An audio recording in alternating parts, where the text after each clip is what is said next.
Hello, fellas. That was Through the Halls of History from Hi-Fi Rush, which is kind of the only song from that game that stuck with me, which is weird because it's a rhythm game, and maybe the music should be the part that like sticks with you the most. But I didn't actually play it. I just watched the Let's Play. But it's a neat game. It's one of the most interesting AAA games that I've seen in a while. Too bad that they like killed the studio, like Microsoft did that. The AAA industry is going absolutely insane right now for some reason.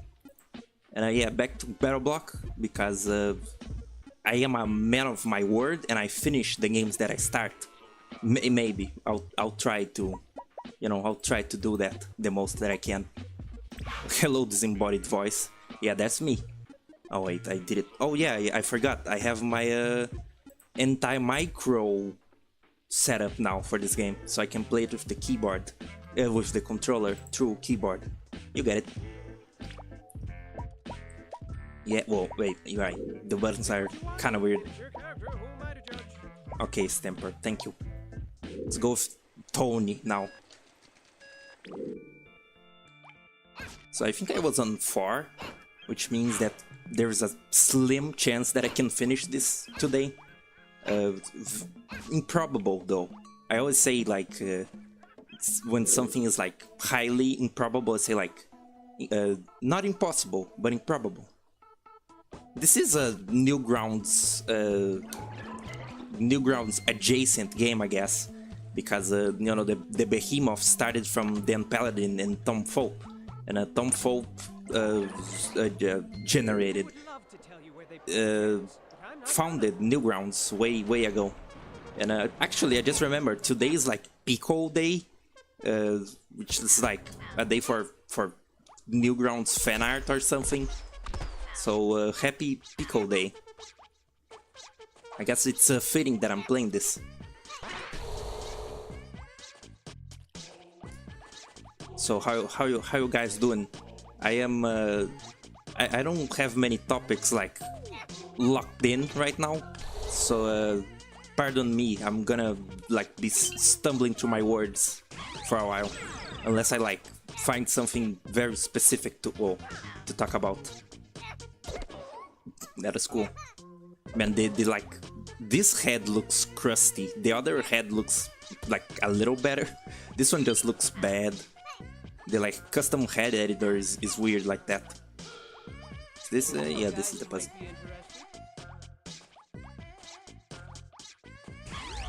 The music in this game is like all over the place. It's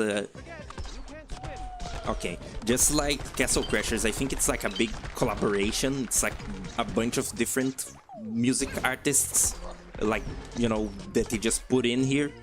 Castle Crashers actually like has some music that's just taken from the Newgrounds like music portal that they have, just so you can post your music, and they just like took music that was I don't know, popular or iconic and put it in the game, like Water Flame. I think Water Flame is actually still around, which is very cool.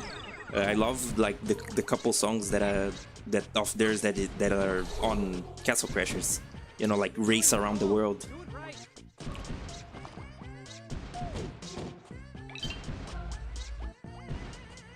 I'm still very glad that I like don't have to go to school anymore. Although, even though I don't have to go to school, doesn't mean that I finished my studies. So I'm not sure what I'm doing about that. Well, you made that look easy. It is easy. This is the easiest game on planet Earth. Not really. Spend it all in one place. Oh, the frog. The frog is such a... It seems like such a cool power-up, but it kind of isn't. Like, has an offensive thing. Has an offensive power-up. It can also... I like how most of the power-ups have a secondary, like, gameplay use that you can use to cheese levels. And I'm going backwards. Wait, hold on. Did you see that? Did you see the like, brief... like this? I have to increase even more the sensitivity of the L2. Let's see, what number is the sensitivity at right now? It's like 21,000. That's a lot. Increase it even further. It's not a button that I use a lot, but you know. And still no R2. Save. God damn it. Alright. Right, it's up.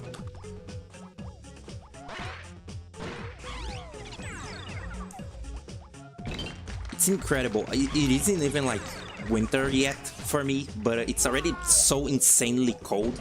Like, if the weather even decides to get a little bit close to like winter, you know, the season gets even a little bit close to winter, it's like, it like drops to 0 immediately. And I've come to really hate the cold. I used to be like kind of bothered by the summer, but now I really hate the winter. Though it does have some advantages. Alright, this you can bounce on water if you are on fire. Makes a lot of sense. Who proposed the toast? At least like my eyes aren't like getting allergies anymore. I guess that was a thing from the heat. Maybe like from having a fan on all the time. You know, like dust goes into my eyes. I live in an ancient house, really old house that belonged to an old woman. I don't know, grandma. And now it's mine, all mine. Is this oh, it's deaf. Good. It's this song again. The songs are like randomized, and the variety isn't like great. Oh, I mean, the variety isn't great. Your salvation lies in this tiny green package. Family lore. My family is insane. Like, it's all insane people, and sometimes I feel like I'm weird, but then I get reassured by just how weird they are. You know, it's very reassuring. They're also like fairly like kind and okay for the most part, so you know that's a plus. Like there aren't big like family crises happening at every given moment, which is like Brazilian families are very sort of loud usually. Oh god, these rock puzzles are like so like clunky. I don't even remember what I gotta do for this one. I think I fucked it up. Go away. They like snuggle, so cute. Oh, I think I did it right. Maybe I did it wrong. I don't remember. Let's see.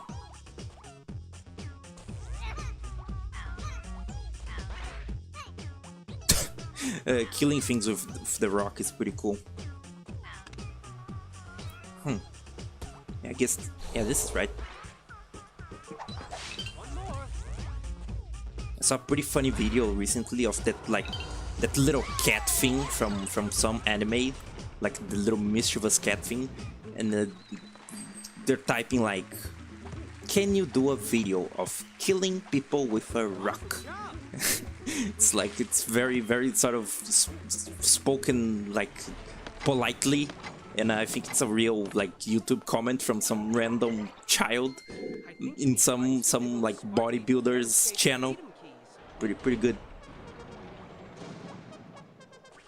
Oh god, is this the introduction to the invisible blocks? Because if so, then things are about to look, milk, drowned in milk. Then things are about to get kind of insane. I think I understood what's wrong with this game. They like don't account for sound effects playing, like a bunch of exact same sound effects playing all at once. So you know the fire here is playing doubled. So it's just like really loud, and that's a problem that you really can like see in the level editor. To like put a bunch of stuff around, like a bunch of fans. The fan sound is just like deafening. It's horrible. Look, little pig horse. I think they call it a horse in the like horse fight mode. The versus mode in this game is very silly.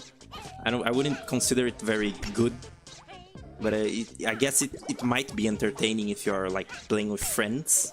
I never did, because I barely ever played this game like for like 2 people. Yeah, the horse like jumps over stuff automatically. They also it's right here. They also like look they attend when you cry for help. Stupid. Whoopsie.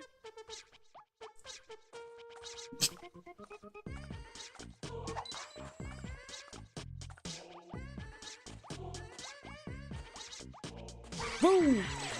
What's the plot of this game? You didn't see the first stream. This game barely has a plot.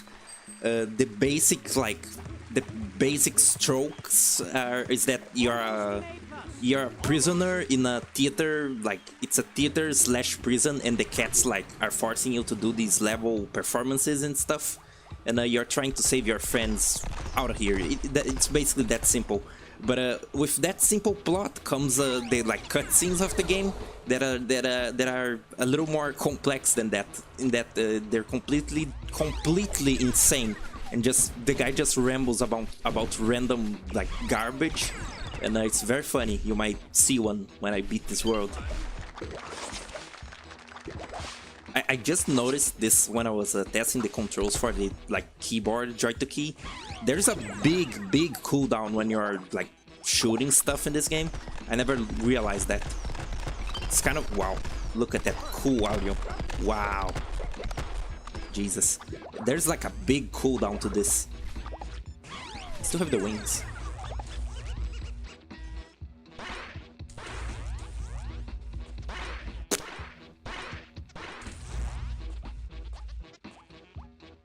And basically that's it. Like these levels are like the performance, quote unquote, but it's not really like an actual theater performance. It's more so like a deadly obstacle course that they made for you.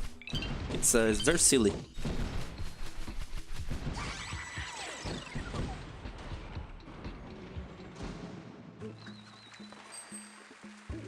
What's he gonna say? That's funny. Very good. Moving on. Hilarious. Oh god, this is one of those, like, I don't know, I remember this one. I remember most of these levels, at least. So getting lost or like confused, I probably won't, but actually performing some of the platforming challenges might be kind of difficult. With this, that triple jump. Anything here? I was watching Banjo-Kazooie, the first one, like a stream of a guy playing the entire game in like one sitting, which is a pretty big task. That's a kind of a deceivingly big game with the like collecting stuff and such. And I was wondering if I would ever play that game, because it kind of gets a bit like hellish towards the end, and the final boss is really like finicky and precise, and I'm not sure how like fun that would be. There are lots of games that I really enjoy and that I really liked watching other people play, but that I'm really unsure if I would be able to play. A big example being like a game that I really enjoy on an aesthetic and like story level, but playing it seems like a terrible idea, is Off. You know, like the game Off, the 2006-7 RPG Maker game about the little like black and white baseball guy, the batter, and it's like you go through an evil world to rid it of spirits and such. But there's like a whole depressing plot, and the world is bleak, and it's very fun, but it's kind of a rough game, and not even afraid of the combat. I'm more afraid of the puzzles, because there's stuff that you have to like write down and like look at like little papers within the game, and there's like the whole book shelves puzzle, and I think that might be an exercise in frustration for me and my small brain. Have you played this game before? Yeah, many times. Oh, I messed it up. How do I do the secret again? Yeah, that was the secret. Hold on. What? Oh, I keep pressing A, but because of the joy to key, it has to be enter. Sure hope you find gems. They don't let you rebind the controller keys like in game, which is terrible. I hate when games do that. They let you like rebind. Oh, God damn it! Rebind the keyboard, but not the controller. It's very inconvenient. Tell you where they put the gems, but I'm Older not games are very like bad about controller support or just like general controls and like quality of life. Let's see. Yeah, this is it. The secret is usually a little grass. Look at this, easy. Yeah, this is this code that I drew for the channel. They let you put in custom heads. Look, there's a blueprint, and I made like the two characters that I use. Pretty cool, huh? This one looks way better than the other one, and by that it's not much. It's a secret. This is one of the cool songs in this game. So you can see it's very deep, very emotional. It's crazy to me, the idea that like this game isn't actually very like famous and beloved, because it kind of is. But you know, nowadays there's probably lots of people who don't even like know about it, or they just know it in passing. I guess lots of people also only know Castle Crashers from like in passing. And I feel kind of crazy because I feel like if I didn't grow up with Castle Crashers, I might also have like scoffed at it. You know, if I was introduced to it nowadays, maybe. I'm not sure. That game has like extra silly humor. It's the extra Newgrounds one. It's making me sick and hungry at the same time. Oh, this song is a banger. That's a Rackalope. It eats you if you touch it. Oh yeah, that one jumps. This is a hard level. Remember what I said?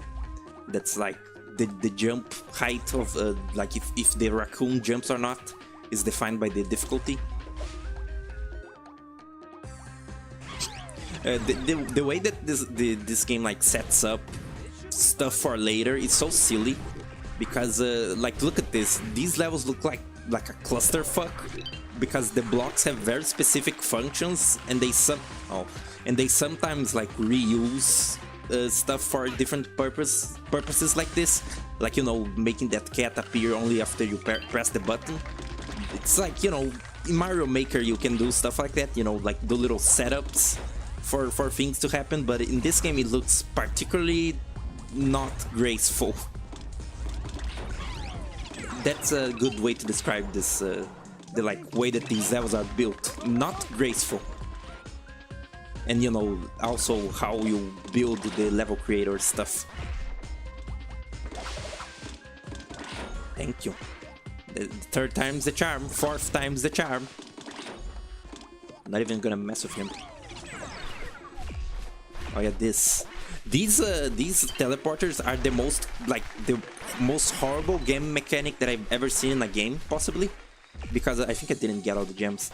Because they're completely random as to where they're gonna send you. So if you want to set up stuff, cool stuff with the portals in your level creator level, you have to like basically pray that it works, or just like block some with blocks. Like, because if it's blocked, it won't do the thing. It won't, you know, send you to that one, and it's very not good. Hello.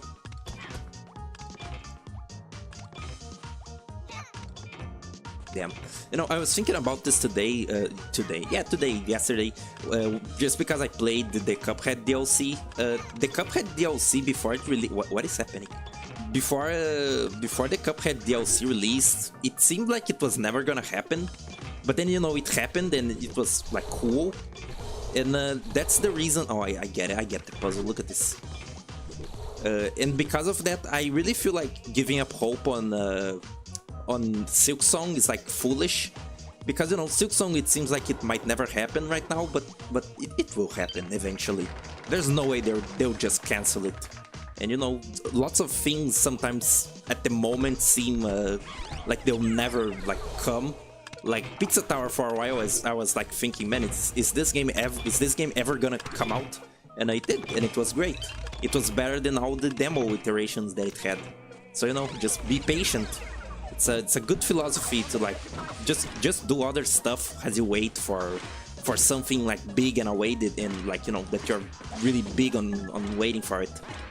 You know, just do other stuff to occupy yourself, and it'll happen eventually. Fuck you. How far are you in this? I'm in world 4 of 8, I think. 8 or so worlds.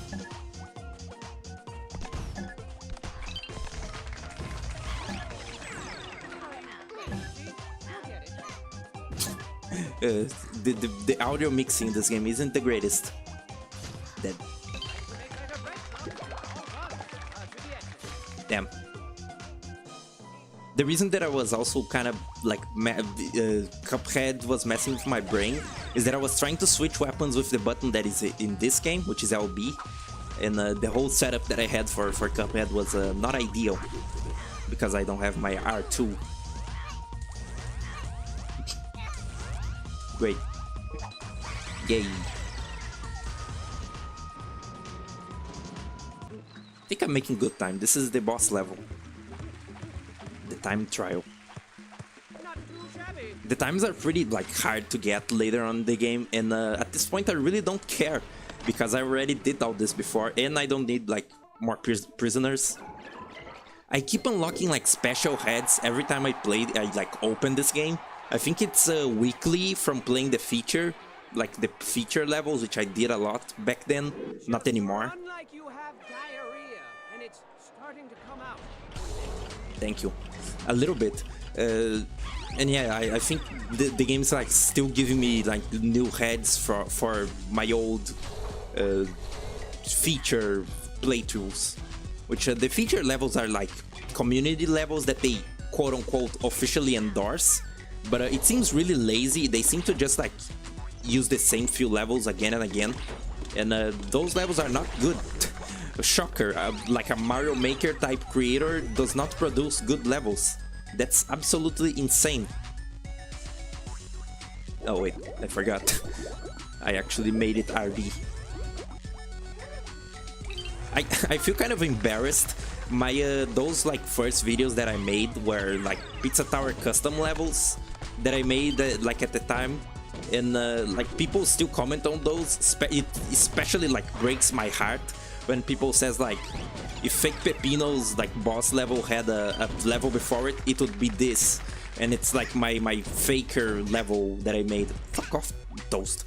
And it's that like Fake Pepino level that I made, and that level is terrible.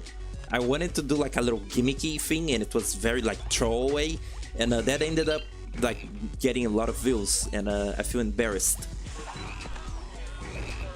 Wow, that frog just like betrayed the cat.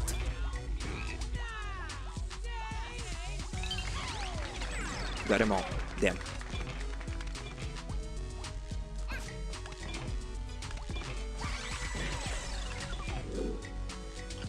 The insane mode in this game is both like way better than Castle Crashers had it, but it's also like kind of lazy, like lazier. Castle Crashers one was pretty damn lazy and like poorly made, but here it's just like you die once and you'll have to redo the whole level that you're doing, which is kind of annoying. Frankly, it's just like an extra nuisance. But Castle Crashers is just, this is doable. Castle Crashers is just terrible. You have to do like, there was like a cheat that people used to do on the Xbox version to like get bigger levels than the game intends. And it's just like the enemies are all bullet sponges. They're just like damage sponges, and like they deal a lot of damage to the point that they basically insta kill you at any moment, and it's not fun. I just like unlocked the Necromancer because he's, you know, the cool edgelord character, and then I like stopped playing insane mode. It's just it sucks. It's awful. Alien Hominid Invasion is kind of boring also. It's just, I think it's just like you have a little bit less health, you take a little more damage, and you only have one like revive. But for that game, it really doesn't matter. It's still like fairly easy, especially in multiplayer. So, you know, it's like, it's still like poor, but at least it isn't like terrible to do. I guess I did the achievement of like playing it on insane mode. Jesus. So, you know, it's easy enough that it's not that much of a hassle. But the new batch of achievements for Alien Hominid Invasion really sucks. They're all very trivial, just boring. They're not very inspired. It feels like they tried making it a little bit longer, you know, the game live a little bit longer, but it failed. All your videos should be popular. Thank you. I hope that I like at least establish a little viewer base. I don't need to get really big, especially because if I get really big, I'll get arrogant and I'll fight with people because I'm just like I'm terrible. Take my dainty hand as I whisk you back to a time long forgotten. Pay Long attention. before the poop hit the fan here. The year was 17059. Whatever. Self-made billionaire, cat fanatic, and theatrics aficionado Perham Furbottom set out to create the biggest, ritziest, most thrill-inducingest theater ever. And he did. And it was the talk of the town. Trust me, if you weren't there, you were most assuredly square. People were seriously like, what, you weren't there? What are you, a nerd? Opening night was a thing to behold, as Lord Furbottom organized the grandest, jaw-droppingest show ever seen. There was explosions and dancing girls. Dancing girls who exploded. Exotic animals. It's the frog. Animals who exploded. Yeah, that's the backstory. Magic and wonder with fantastic production values all around. Furbottom sat for days on end, marveling at his breathtaking creation and packing handfuls of delicious, buttery popcorn into his mouth. But alas, his illogical contempt for intermissions ultimately caused his demise. And during the show, Furbottom passed away, having pooped himself to death on the way to the bathroom. Legend says he clenched his butt as hard as he could. His little cheeks just gave out. What an awesome game. But his beloved theater, his precious kitties, his hat, and of course his bloated corpse, which was lovingly drifted out to the sea, immediately ravaged by sharks. And that, children, is the legend of Perham Furbottom. Very mature. Apparently delicious, a gentleman. But the show must go on, right? Right. For thousands of years, Perham's hat passed from head to head, leader to leader, and the theater still operates to this very day. And what a piece of crap it's become. I bet Perham is rolling over in his sharks right now. I mean, everything's poorly run and the whole place stinks like pee and feet. And with everyone involved walking a fine line between moodiness and full-blown insanity, it's only a matter of time before something truly horrifying happens. But try to keep a sunny disposition as you sink further into darkness, yeah? Nobody likes a crybaby. That's the insane storytelling of this game. And now, yeah, it's the next like plot point of the game. They're starting to revolt. They're starting to be like angry. Why would you put a theater on an island? You know, it's exotic. I'll save you, Hattie.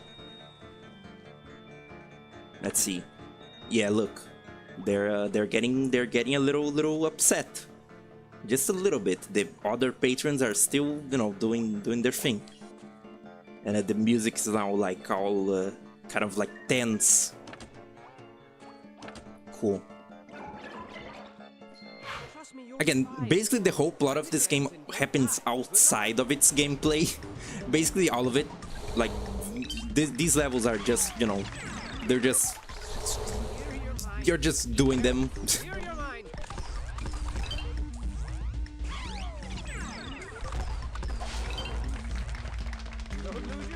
Here's the watermelon song again.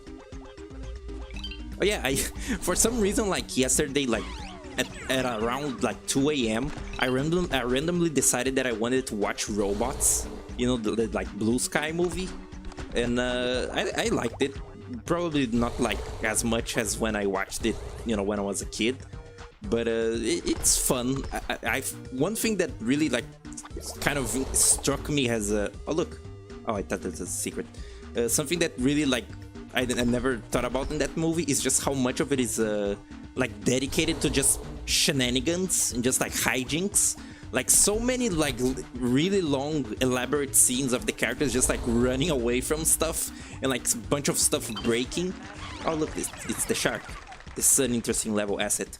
And I'm not sure if it's like the universe of the movie is like kind of funny in the way that it's like kind of works like clockwork, you know, everything is very like methodical and kind of a bunch of what is it, like Ruby Goldberg's machinations. And it's you know, it's a universe ran by machines, you know, they have like perfect precision And the overall the rules of that movie's world are pretty crazy, kind of funny to think about. The plot is very like basic, and towards the end they start like doing some pretty heavy tropes.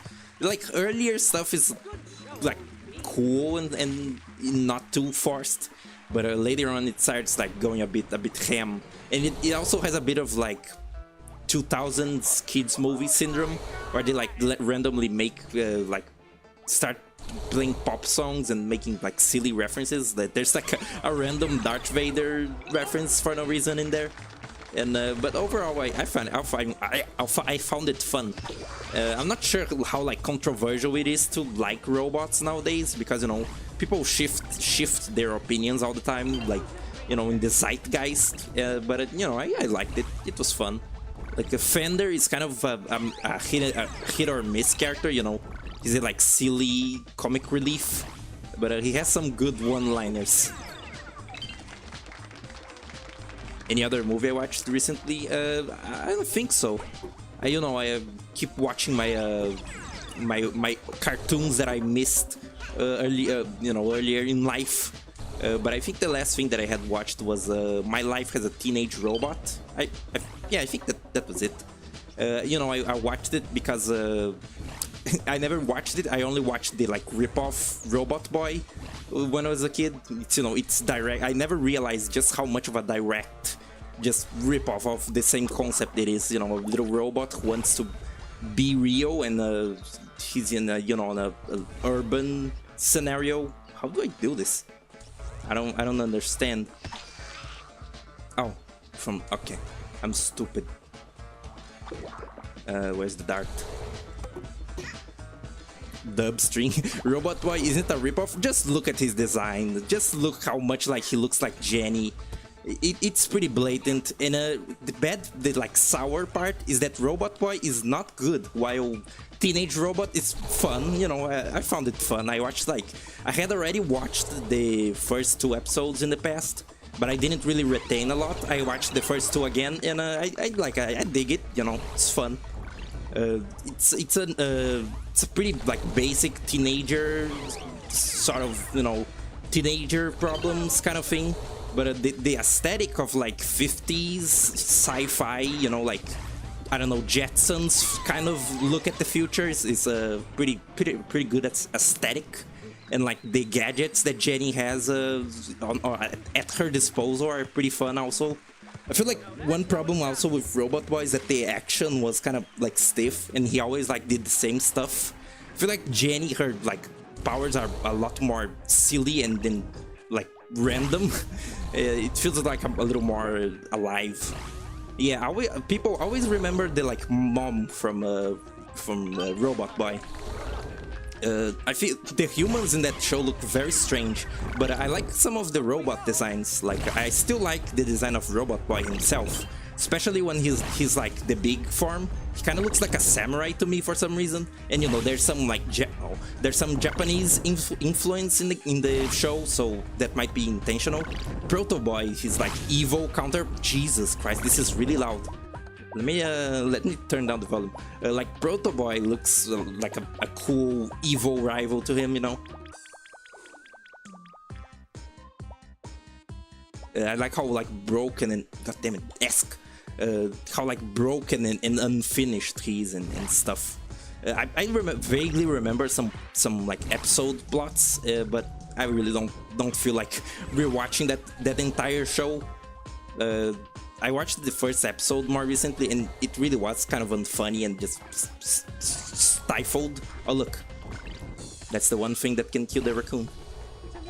And yeah,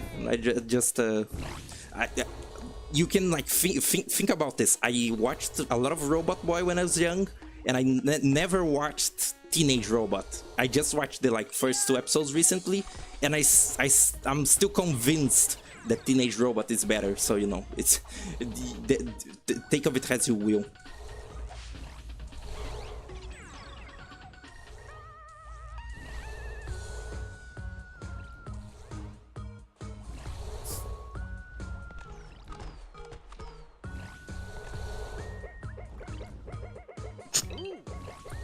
One thing that's kind of funny about the player model in this game, I think, is that the head, the head being just basically a PNG slapped over the actually animated body. If you like use an invisible head that you like custom make, you can actually see the little body like when it squishes, and it looks really funny. I think there's actually another way to see it, which is like with a tiny head, a tiny head, customizable thing.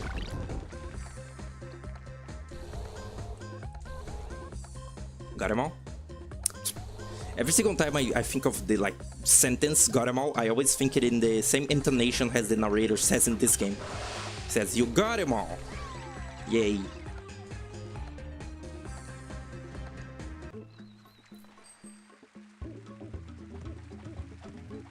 I was actually thinking about like doing a tweet about this, and I feel like it might like I maybe should save it a bit because it seems like a banger tweet material. Maybe not.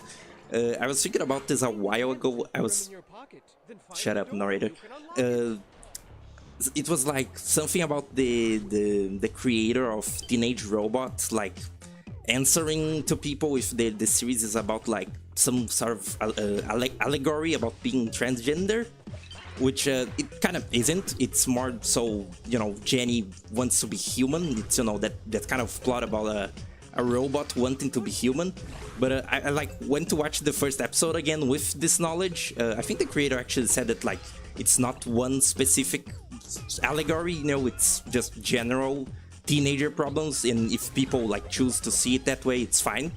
But it's like I find it extremely hilarious because Jenny's first words in the entire show, it's like she's like, "Call me Jenny. My name is Jenny," and it's in context, it's because her mother calls her like JXR9 or whatever because it's her like robot model name. But without that context, it sounds like dead naming or something, and I found that extremely funny. And I was thinking of tweeting about that, but it might go into the void. Sometimes you have to hang on to your tweets. You have to tweet carefully. Someone he thinks that I'm playing on multiplayer. What a silly guy. Ah, damn it.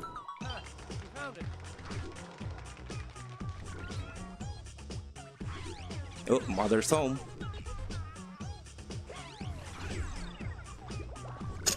I like the little cry when something collides with the cat. That's not exactly like deadly danger. Can you please?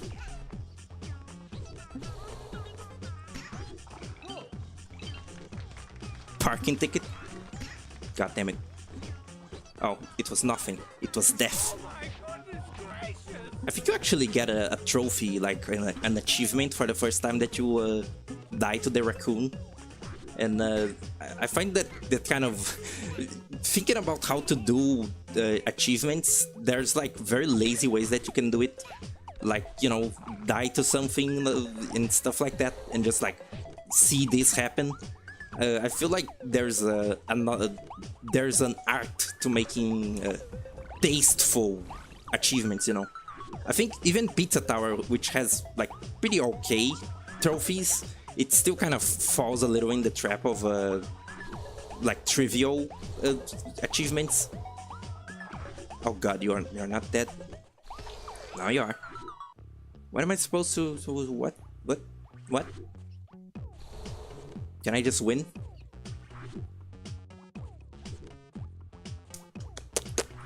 I want the whatever. I think I missed it. I don't need it. It's just collected on brain rot. Here's the bee you earned. He said it so spitefully, like there was so much venom in the like way he said it.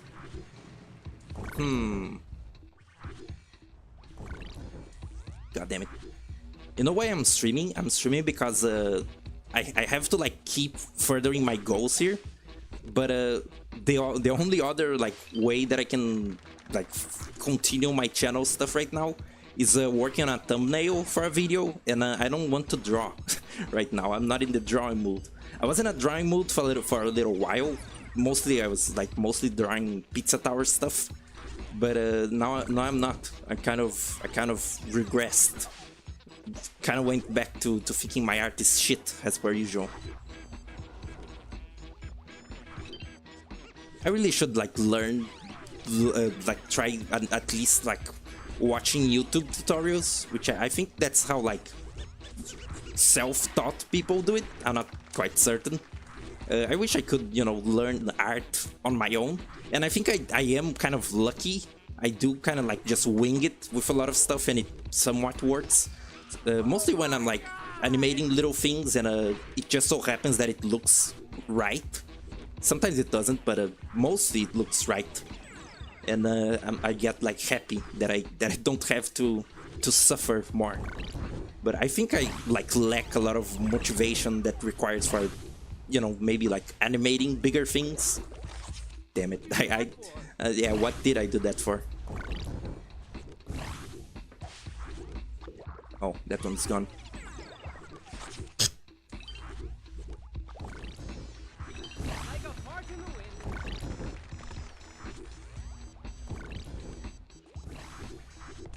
How about you guys? What have you like been watching or playing or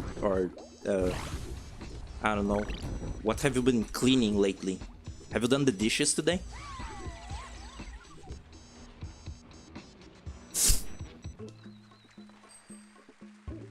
That one an A? I wasn't even paying attention. Now that's how it's done. My hands never get like never warm up when I'm like awake. They only get warm when I'm sleeping, and that's not good. I think I'm so like tall and gangly that the blood doesn't reach the like extremities.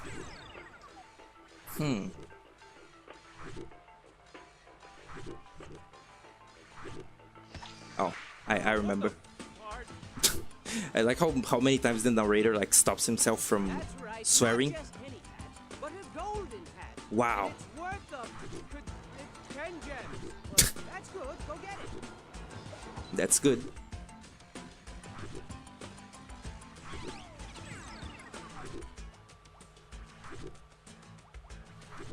Look at this. Look at this cool game design. And you remember what I was saying about the way that they like repurpose mechanics? The way that this is happening, this like switching blocks thing is happening, is from the like saw blade switching them manually somewhere in the level. So you know that's a space that they can't use for level design, which is Hear your thoughts. very strange basis for our game. Calm and clear. One of your best yet. These contextual clips are very contextual. They're like meant to be general use, but they almost never land. Isn't he, guys? Yeah. There's the golden hat, and I lost it immediately. At least it didn't fall in the water. Oh yeah, this song I just remembered. This is the Alien Hominid PDA game song, huh? I just remembered this factoid. This game, like the idea for this game, actually started with Alien Hominid. There's like a little game that you can play in your, PD. I guess is it called PDA? It's like a little like notepad, basically, like a little digital notepad, and you can play a little mini game that's a platformer in Alien Hominid, like the original. And the same idea was used for this game, like platforming and collecting gems. In that game it's strawberries, and in this game, in the like community levels, it's also strawberries. Try to avoid work. Relatable. Avoiding like important things is just my Where favorite. they put the gems, but I'm not gonna.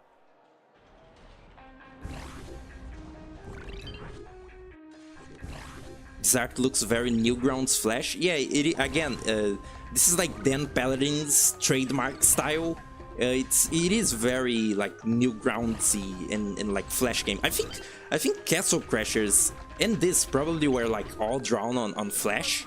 Oh, I see. At least Castle Crashers I know that it is, but I don't think it's like a Flash game, you know, I don't think it actually runs on Flash, because, you know, it's a PS3 game, like Xbox 360 era game. God damn it. Go the right way, Duck. Is this the right way? This is not the right way. He's so stupid.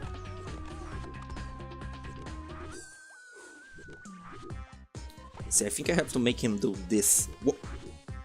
What? So, what is happening? What? What is that? There's a notification in the bottom of my screen. I can see chat.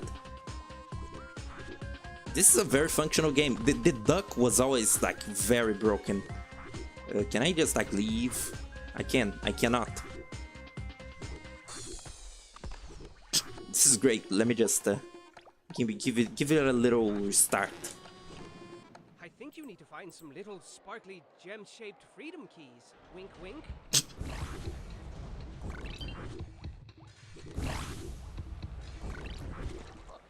Goodness gracious.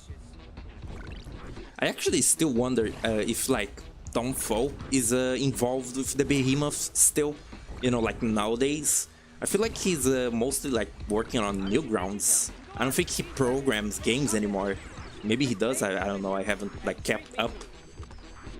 But I'm not even sure if like I know that he was working on you know, Castle Crashers, the original. There's that whole like beard thing that he did. But what is with this? I don't comprehend.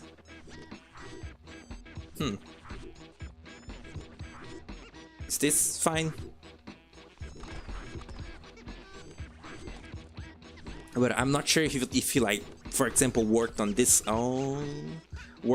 game, or like, you know, Peach People and Alien Hominid Invasion, the latest one. Finally works. I like how the duck somewhat works like a co-op partner, but like a little more limited. It's not. It's an interesting asset, but it's also very like broken a lot of the time. I also really enjoy the duck's design. I don't understand why they call it a shark. It's like a shark duck. It's very weird.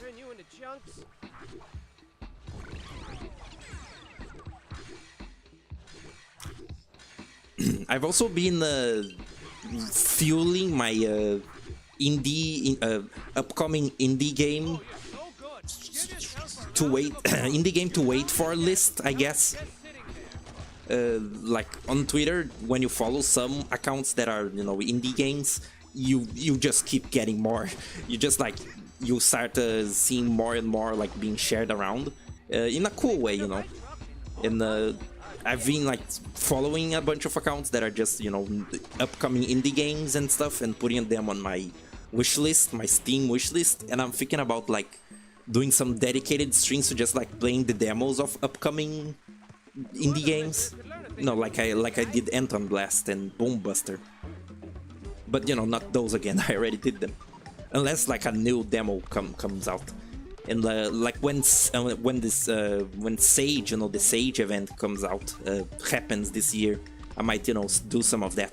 Definitely want to play Sonic Mushroom Blast, which is being worked by like a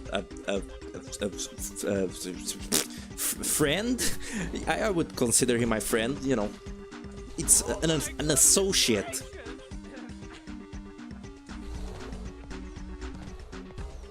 If you don't know what like Sonic Mushroom Blast is, it's basically like a Mario 64 a Mario 64 ROM hack that puts in Sonic, and he has like custom physics, and I'm fucking up the most simple puzzle here. It's like very it's like new levels, and it's custom physics. It's a little more like Sonic Adventure controls, and it seems cool. There was like a demo. I don't think the video is still up, but there's like a stream playing that game.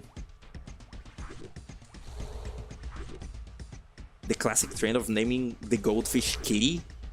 Is that something from Newgrounds? What is that?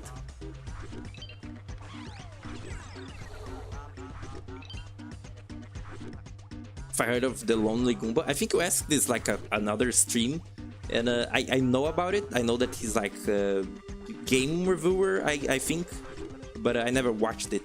Never watched the videos.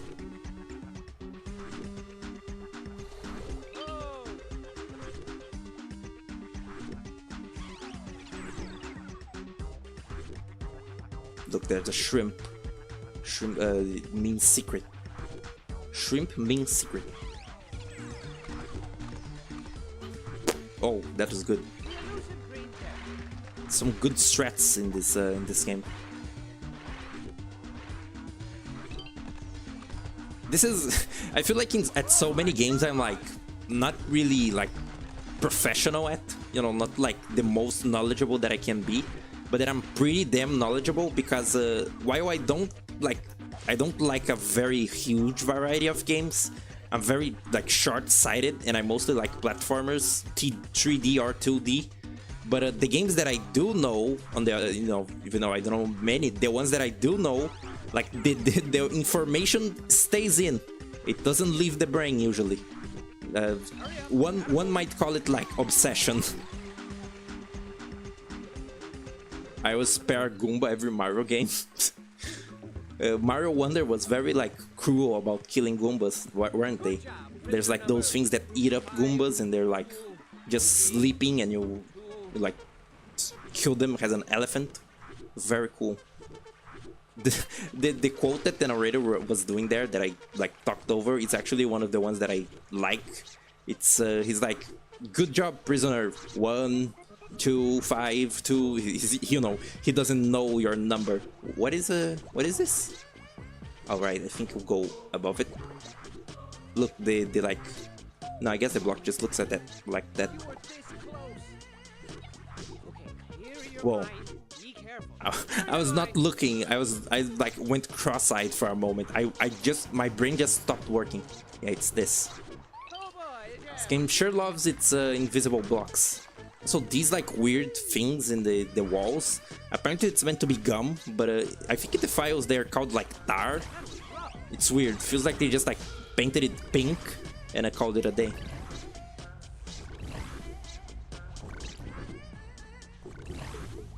Damn. There was Mario Wonder discourse happening recently, because you know every like newer game, once enough time goes by, like people kind of turn against it, which I'm kind of guilty of this, of like enjoying things in the moment. You know, like I'll really enjoy something immediately when it's out, or immediately when I find it, but then a little while later I like kind of, you know, get sick of it, or like, you know, basically turn away from it. But people are like saying that Mario Wonder isn't good, which I think the thing with Mario Wonder is that it is better than, you know, New Super Mario Bros. It has a little bit more identity than those, because those are like ugly. You know, those are ugly and just generally the most boring and bland that a platformer can be. But even though Mario Wonder is a step above that and has like cute little moments, it does have like lots of cute little moments in like the new enemies and like silly transformations and such, but it still doesn't have a lot of identity of its own. It feels like it feels a little, I don't know, it feels there's that whole like forced soul thing, but I think the better description would be like artificially interesting. Maybe that's still not the correct term, but you know, it feels like it's still not, for a Mario game, it's still not in the same, it doesn't have like its own stuff going for it. You know, even Odyssey had a, in a weird way, it had its own like vibe. There's the whole like wedding thing, and there's like the travel the world and the weird realistic dinosaur and dragon and shit like that. Mario Wonder had lots of, it feels very like tame. The like silly stuff that happens, it's very, oh wow, you're like flying on bubbles now, oh there's a big thing chasing you now, you know, it feels kind of, I don't know, silly. That's the reason that I will never be convinced that Super Mario 3D World is like good, just because it's such a sterile game to me. It just seems like so boring. I always say like it looks like a bunch of like baby toys which is the same kind of problem that I have with Sonic Lost World, and that one is trying to be a Mario game. I really don't like the more bland Mario aesthetics. My favorite Mario game, Sunshine, which is it's not a good game, but it's a very weird game, and I like it for that. Hey Cactus, what if Cactus Companion was actually called Cractus Companion, and he was like Cractus from Wario Land? Wouldn't that be cool?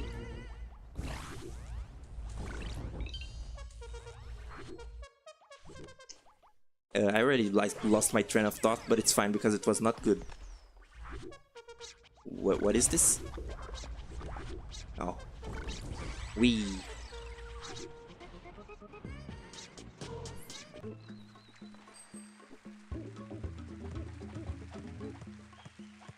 I've never even thought about this like consciously until now, chat member, but your name is Josefina? That's a very good name.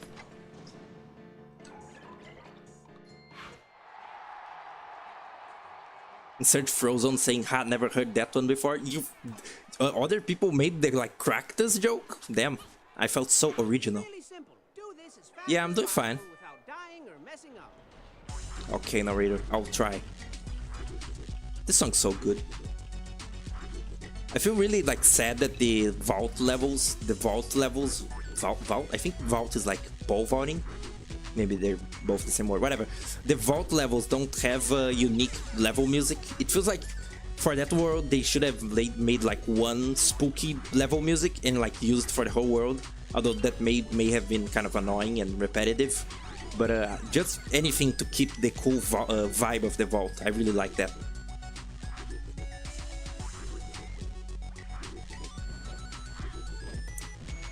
Oh, hello? Hi. Another way that they do the like changing switches is the like lasers that have a physical, you know, hitbox for buttons and stuff. It's kind of weird.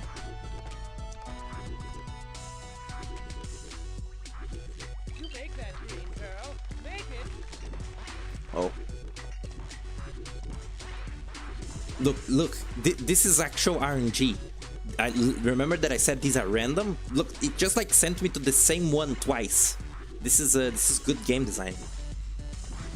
I think the idea is like to actually not hit the walls, but you know. So this is good. This is great. I didn't even get the checkpoint. Oh, got the gem though. What if one just like sends you right to the top? Wouldn't that be cool? Yeah, it was cool.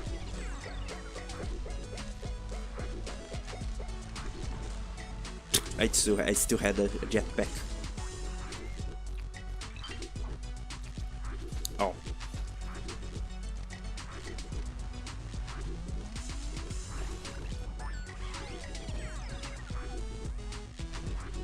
These like switching platform blocks, they make it very difficult to read chat because you have to be thinking about the future. About Jet Set Radio Future. Why don't they just re-release that game already? I remember it's the like licensing issues. Yeah, it's a very easy to answer question. That game has like lots of random like like different artists' music, and a lot of those are probably very difficult to like get the licensing for nowadays. I wonder, are the Beastie Boys like disbanded, right? Jet Set Radio Future has the like what's their name? The Latch Brothers, which is like one half of the Beastie Boys later on. I don't know. I'm not like a rap guy. I know basically nothing about rap. I mostly just know about the Latch Brothers, really. Gamer. Look, it's that cat. Isn't this cat is like broken now, but it will be built later in a later like time trial level. I just like I'll show this off like after I beat the world, but this game has like little extra time trials that you can do after you beat this boss level, and they're a very like insignificant part of this game. They're like very optional, and they're not cool. They don't do much, but I'm pretty sure like I've done all of them in the past in doing all of the A ranks and A pluses and stuff. Oh, damn.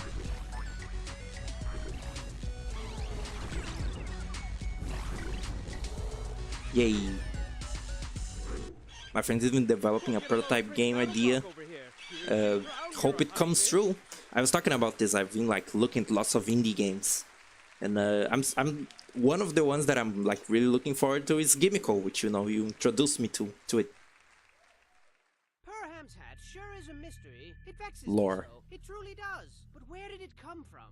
Well, children, some say the hat was blessed by a voodoo witch doctor, and then cursed by another voodoo witch doctor like 20 minutes later. Others claim Perham was adventuring through the treacherous caves of the Nightmare Princess when he found the hat perched atop a giant ruby. A ruby that naturally formed into the shape of a skull. A human skull. Ah! But you know what I think, children? I think the hat is haunted by all the souls of its previous owners, all of their dreams and failures mashed together in a frantic, poisonous scramble of grumpiness and conflicting viewpoints. But I'm the dumb one, right? I mean, you got these voodoo, nightmare, princess Look, it's the thingies. Castle These are the Crashers biggest thing. Crocs of stuff I've ever heard in my entire Crocs life. of sheep. But I'm the dumb one. That's fine. And not just anyone can don the hat, you know. It calls out only to those who embody the exemplary qualities required. Charity, bravery, handsomeness, gentlemanity, inoffensive smell, etc. And of course, proper head size. Guess that explains why cats can't wear it. Plus, whoever heard of a cat in a hat? That's preposterous. And heavy weighs the crown. He who wears the hat calls the shots, and in a time long forgotten, maintained balance and ensured that everyone was plump and happy and wanted for nothing. But all good things come to an end, children. Well, that's not entirely true. I figure pizza will always exist, but this hat, let's just So say random. the days of benevolent guidance are long over with. You might as well flip it over and use it as a toilet. I mean, Hattie hasn't lifted a finger to spread the wealth or encourage smiles, and the theater staff is really starting to Yeah, feel they're starting to get unappreciated. angry. Oh, look, this smoldering unrest has given birth to a precious little storm cloud. Oh, look at his little raindrops. And if things don't change around here, this little cloud's gonna grow up into a big, giant, scary cloud and spray us all with a drenching downpour of horrifying madness. But don't lose sight of your mission. This is actually the cutscene music that I like, that isn't available. But even the word hopeless has hope in it. Plus, if you rearrange the letters, It spells peace, Losh. the last part was probably unnecessary. I'm sorry. Good. Thank you. Maybe someday you can play Apple Quest. If it's something interesting, I would. We came here together. My friend was like, oh look, shame on Hattie Haddington. My friend was like talking about Peach People once. He wished that at the end of the game, when like the world is being destroyed, like when the universe is being destroyed, there would be like a pizza somewhere that isn't destroyed, which is a callback to what the narrator says there, that pizza will always exist. But then I told him like half of the jokes in the BattleBlock Theater were like just improvisation, so they probably don't even like remember that. Who's the voice actor for the storyteller? It's Will Stamper, who was like a big Newgrounds guy, but I think right now he's like not doing anything. He kind of fell off. Feels like a weird way to say it. He like did drugs and stuff, and like did some bad things and broke some friendships, and I'm not sure what he's up to right now. I was gonna say this. Look, there's even more protesters now. I very like overlooked the detail here in the gift shop that I feel like I never look at it, and I like never looked at it much. Is that the like prisoner places, that like basically where all your friends are imprisoned, are a bunch of little like gachapon balls or like capsule machines, whatever they call these, and I find it a very silly and very good detail into the thing. Why? Just, I don't know, went a bad path, I guess. Yeah, I did it. Look. I still don't understand why. Why this? Why such a specific input? I wonder if it's like because you're always doing the like suicide move when you press triangle, and like originally that didn't exist, or at least wasn't mapped to the same button, so pressing it very likely happens to bypass the like SD move and lets you like do the animation that was originally meant to play here. Bribe the kittens to spin the little wheel. I already got all the heads, basically. The game still like asks if you want to unlock them, but I already got all of them. Look. Choose your favorite things and pick We got it's by like head shape, so I got all these, all the like tube heads, and there's all the like square heads, and all the, you know, round heads, and so on and so forth. So, you know, I already played this game a lot. Look at my I don't have anything bound to ask. Look at my amount of... Oh wait, I didn't get the right head. cool and good things. Yeah, cool and good things, I get it. Look at my amount of yarn and gems. It's a lot. There's also this, the like our armory. It's they sell the weapons, and I already have all of them. And this kind of stuff like stays with you because they're Steam items. You can like trade yarn and gems with other people. And when I played this with a friend, I gave him like a bunch of my gems and yarn, and I still like got more over, you know, over time again. Anyway, moving on. Not sure if I can like beat this right today. If I leave the vault for the last stream, it might be like very short. But I'm not sure if I can like keep on going, you know, late today. Maybe it's a Saturday. You're allowed to be loud on a Saturday. You're stacked, yeah. And I still go for the extra collectibles. I'm so foolish. It's just, you know, it's kind of instinct at this point.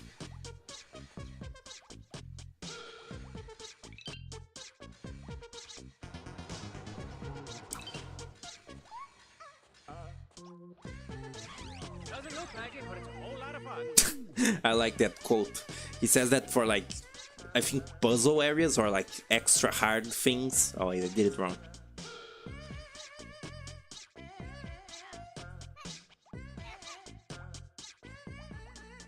Favorite track from Warland's sound room? I like the one that's like Palm Tree Paradise, like inverted, but I also really like the like it's one of the story ones, the ones that tell a little story. There's like the fly one or the mosquito one. That's pretty funny. I can't remember like all of them off the dome. I remember the like quiet futon, which is like a bunch of people whispering or something in a room. It's kind of creepy.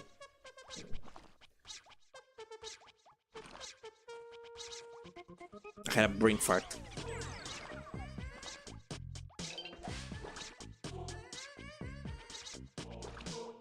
If I want to do a video on the game that Classy Jito is making, Kipidon, I've been seeing like screenshots and stuff from Kipidon. It's like a shooter, right? It's like I think it was you shoot people with love or something. It looks like a cute little retro-ish game. It's, you know, like polygonal. It looks like Jet Set Radio. I've been, you know, I follow them on Twitter, and sometimes I see the like screenshots, but I haven't like looked into you know, the game overall much. Maybe I should also Steam list it, wish list it on Steam and play it sometime. It's not done right, but it's like close to done or something. It's kind of Katamari, yeah, Katamari-esque. That was how it was, I think, described in the like Steam. Not the Steam. I think I didn't look at the Steam page. Somewhere it was like described as Katamari-like. I think it was one of those like show your inspirations for your indie game. You know, one of those.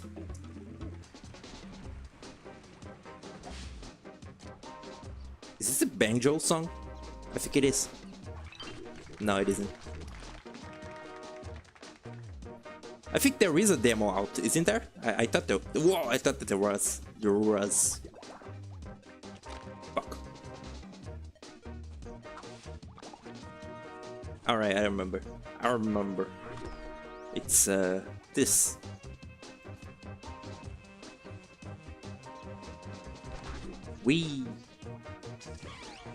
This helicopter is like the most unwieldy like propelling device in this game, and I just missed the secret. Whatever, just do the level normally. Ha, can catch me. Okay, he can't. He sure can. What's Jet Set Radio? I can't believe I can't believe I would see the day I see that question. Jet Set Radio is the original is a Dreamcast game, and it's a skating game, you know, like I guess Tony Hawk or something, but instead of like a roller skate, instead of like a skateboard, it's roller skates, and it has a very interesting like low poly cell shaded aesthetic. Oh, I'm right, it's this. And it's like very there's a cool radio station that you're listening to all the time, and it plays cool music. And yeah, you just like skate around and spray graffiti and like do crimes, and then you get chased away by the police, and you know, stuff like that.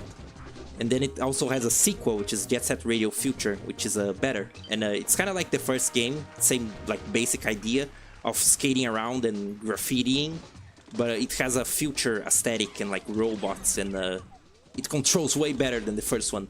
It's for like the original Xbox. Damn. Carlson, is that a game? If so, no, I haven't. Oh, I just remembered this beautiful moment. I think I mentioned this on the others BattleBlock stream, but on YouTube there's those like there's an archive of Stamper playing this game like with a friend, you know, the narrator guy, you know, the voice actor playing the same game. And I remember in this like conveyor part, he was like, his friend was locked in on like going to the water, and he was just like screaming for his friend, like I forgot his name, like was it like Mike or something, like Mike, get out of there. He was just like screaming really loud, and it was kind of funny. It was a loud equals funny for once. Overall, I don't remember much of what, you know, happened on those streams. I had to get them for a little bit for my like scripted BattleBlock video, but I think those are like entertaining. They have very bad audio and stuff. They're very like sort of rough, but they were pretty funny at the time that I, you know, watched it.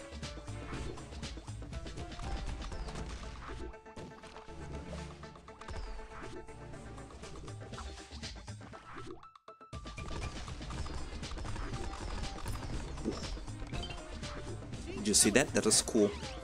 That was so cool.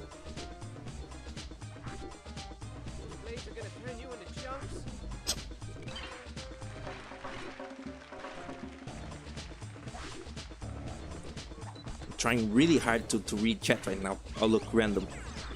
Good RNG. This little attack is good for like keeping our airtime. I feel like that's like kind of a patented move from me, but I never like watched actual like skilled people play this game, you know, just like silly people who played it for fun. I think I'm like the best person at this game that I know. Maybe Cactus is also good. Seems like you seem like a, you know, a Behemoth fan. Am I like wrong for assuming that, since, you know, you like Peach People? Maybe, I think you said that Peach People is your favorite, right? And it's like a more brain-ish game. Yeah, you like Behemoths. Stupid.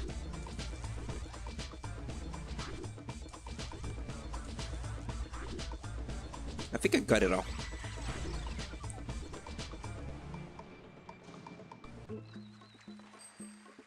Just as a game made by one guy, but hasn't. Almost an A+. Almost. It has been years since we heard from him. A 3D parkour game to obtain milk. Damn. Is it like it seems like he abandoned the project or something? Only had BattleBlock on the Xbox 360, no longer on it. Huh. The Steam version, I think, is like basically the exact same as the Xbox version. It's not like a remaster. And goodbye, thank you, narrator. And this one actually doesn't have a remaster like Castle Crashers had. And I'm not even sure what the Castle Crashers remaster like changes, because I think I thought for the longest time that the PC version of Castle Crashers was the remaster, because it has like back off Barbarian and the visuals don't look too bad, but I guess the Switch version is like even more HD. I think it's like a Switch and PS4 release, the remaster, I'm not sure. Found it.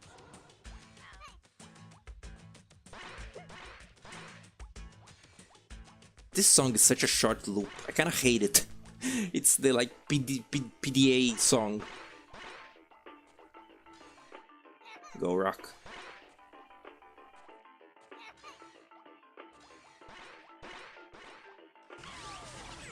Look, it's the Suck Cat. Look at that. He has like the vacuum power up. So but you know, since he's like a big sprite, he can only like do it with his own mouth. Damn, that was violent. But again, no blood in this game for some reason. Which is like, I feel like that's kind of a staple of Behemoth games. I guess they're still like new ground C, but nowadays they really feel like different. They feel very different from what they once were.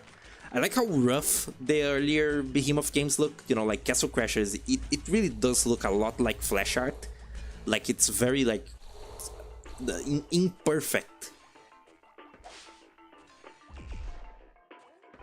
Damn.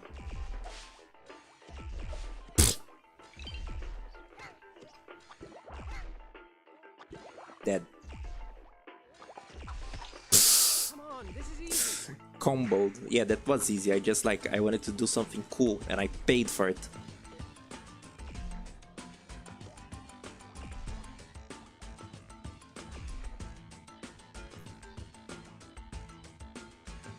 There are demos. There are demos out, and he made many different games, like Crab Game and 3D Among Us. Wow.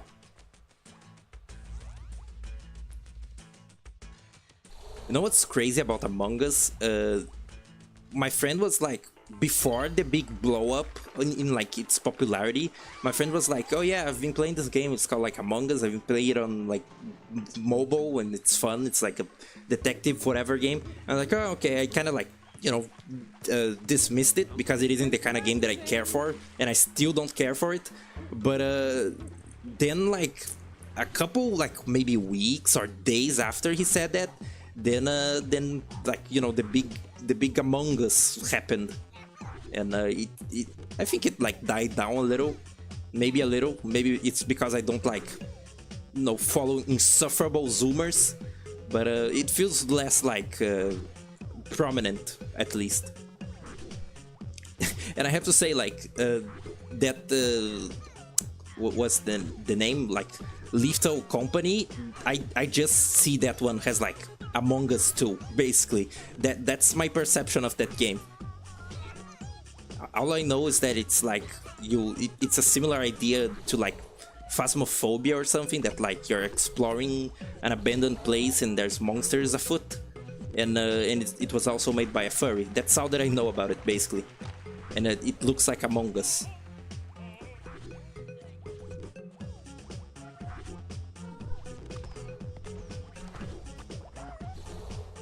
I don't need the level design. Look at this. Yay.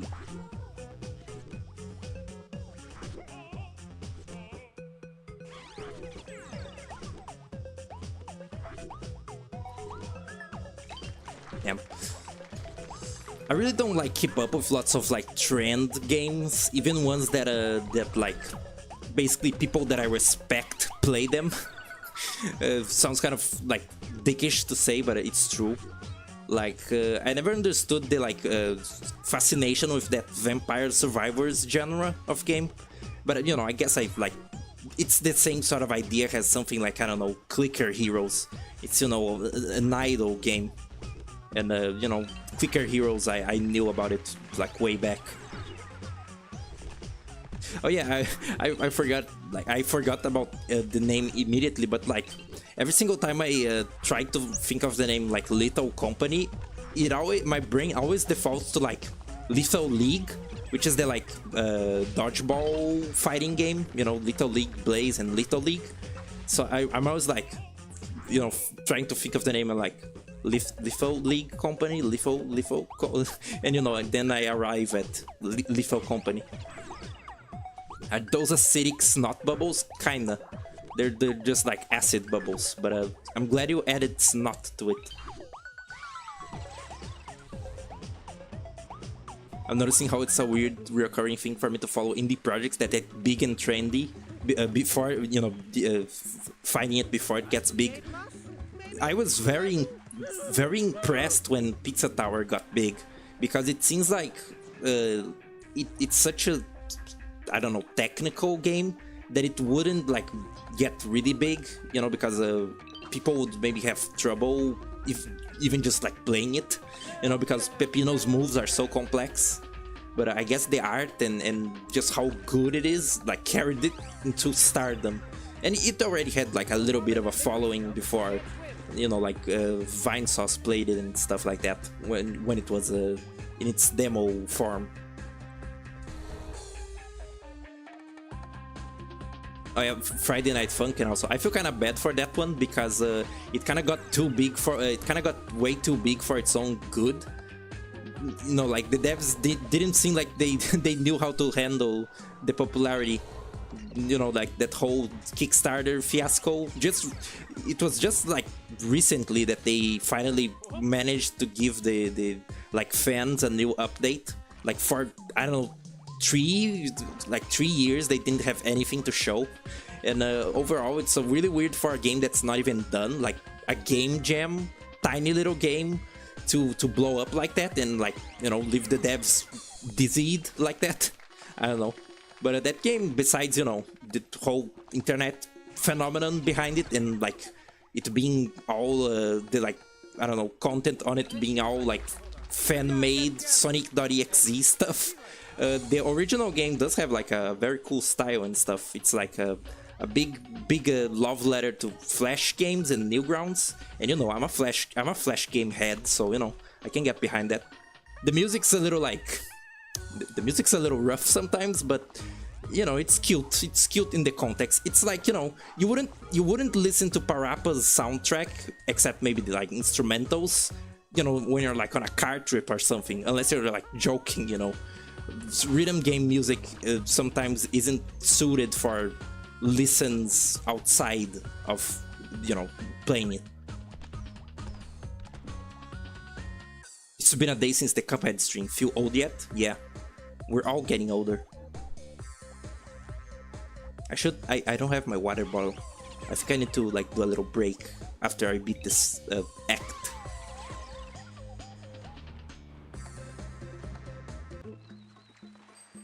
Oh yeah, people keep like, it's pretty easy to like misread FNAF with FNF. It's kind of funny. Okay, I'm gonna go like check up on something and get water. Brief waiting. Whoa.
Back at it. Man got existential. I really try to, you know, keep a, as the narrator says, keep a sunny disposition, but I'm not all that sunny. Always Sunny in Philadelphia. I never watched that show. It seems weird. I heard that it's funny, but is this the same level? I heard that it's funny, but it also seems like kind of, I don't know, a bit too spicy sometimes. You're not crying, are you? Oh, okay.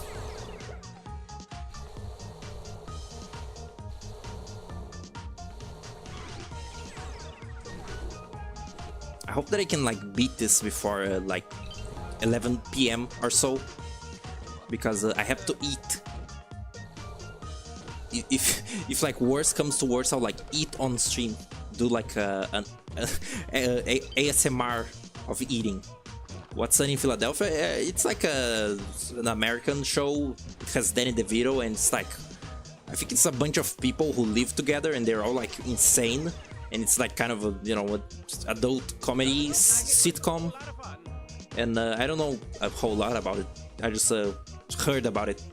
The most of the actual show that I've seen is the like the Nightman theater play, which is admittedly pretty funny. It's weird. I don't you know, I don't get the whole context for it, but it's funny. It's also catchy. You know, the like I forgot the lyrics. I guess it's not that catchy. Oh yeah, they sing like, "Hey man, oh wow." It's kind of silly. I'm not entirely sure what it's about.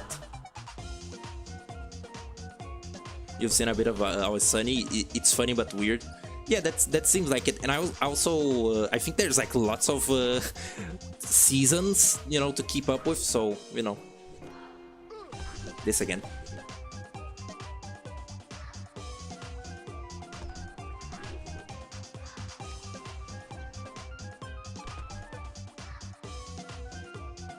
I wish I had a second monitor so I could like maybe read. It wouldn't help reading chat at all.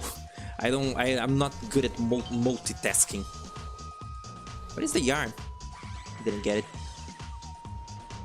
it. I'd send you some of the prototype stuff. You know, don't worry about it if you like can't. If you know you can't. If you can't release public stuff.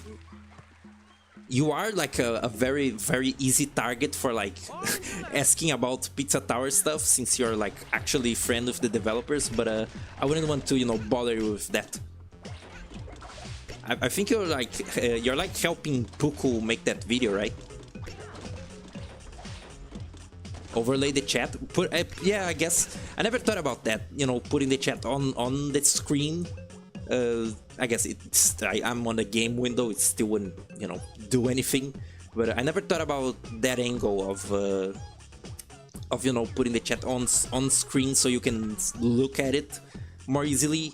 I thought it was more like, you know, so the people watching later can see it on screen, which I don't find necessary. I don't think, you know, on YouTube it's fine because it saves the chat replay anyway. But like, if the chat can't be saved, it's fine. I think what happens in chat can remain in chat. Also, fear of someone saying something bad and then it's just like on screen for an extended period of time. That's not good. But you know, I trust that maybe no one will say bad things.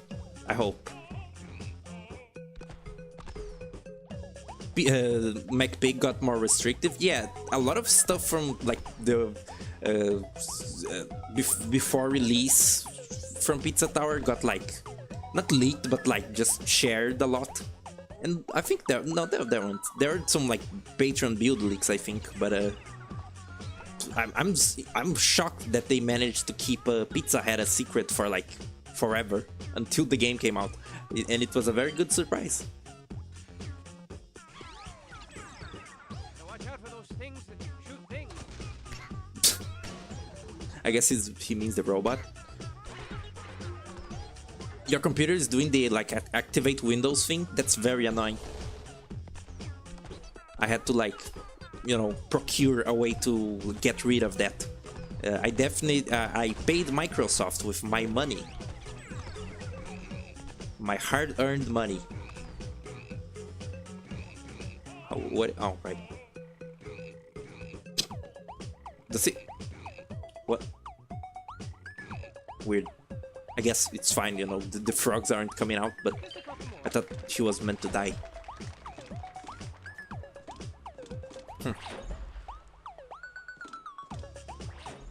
Why did I stop making videos for a while? You know, it's because my computer was terrible, and it was like too unbearably terrible doing stuff like I was doing before. You know, you'll see that I was mostly playing like emulated stuff and such. I mean, retro stuff from consoles that I own, and that was because those are easy to run. And like my computer was not good, and for a while I was like content with just playing, you know, lighter stuff. But after a while I was like sick, and I didn't want to like start new series or just like play the stuff that I was already playing until I had a better computer. And you know, it took a while to get the better computer because things are expensive, especially here. And then even when I got the pieces, my computer was like not working, and I had to like find a way to fix that too. And then I finally managed to come back, and I started streaming, as I said I would eventually. So, you know. That's it, you got it. Oh wow, that was really, really bad. YouTube increased the ad skip from 3 to 4 seconds? Huh. I thought it was like you wait 5 seconds. Do like ads actually play on the stream? You know, if you're not like using an ad block like a sane person. I sometimes like OBS shows me that an ad is playing, and if I see it happen, I'm like, well then if an ad is playing, then people aren't listening to what I'm saying. Like, skip that, you know. Watch out for those spikes, what are they called? Those spikes. Oh damn. How is this gonna work now? Oh, like that. That's pretty clever. It's the like third time that they do the same little chase bit. Damn. No, I didn't. I played it on real hardware. Real. Where is the saw blade? Oh. It's been such a while since I've like looked at the Hollow Knight stuff. I just remember the like torrent of like saw blade memes that came from the Pale King, you know, like the Path of Pain or whatever it's called. Actually, I think it's just the White Palace, and the Path of Pain is a different thing. Oh god, this is this. Really haven't been following much on Hollow Knight, you know, just silently waiting on Silksong. I don't like look at the mods and stuff.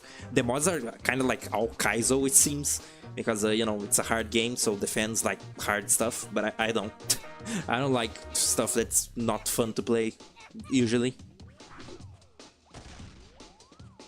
PCs are real hardware, you see? Goodness. Is there really nothing there? Thank you. They did accidentally leave a single string referred to Pizza Head in the eggplant build. That's very funny. Did like someone obsessive enough like discover that? I wonder. It's fine. Yes, the missile won't reach. A Pizza Head design that was Dr. Robotnik but pizza face. That sounds kind of horrific.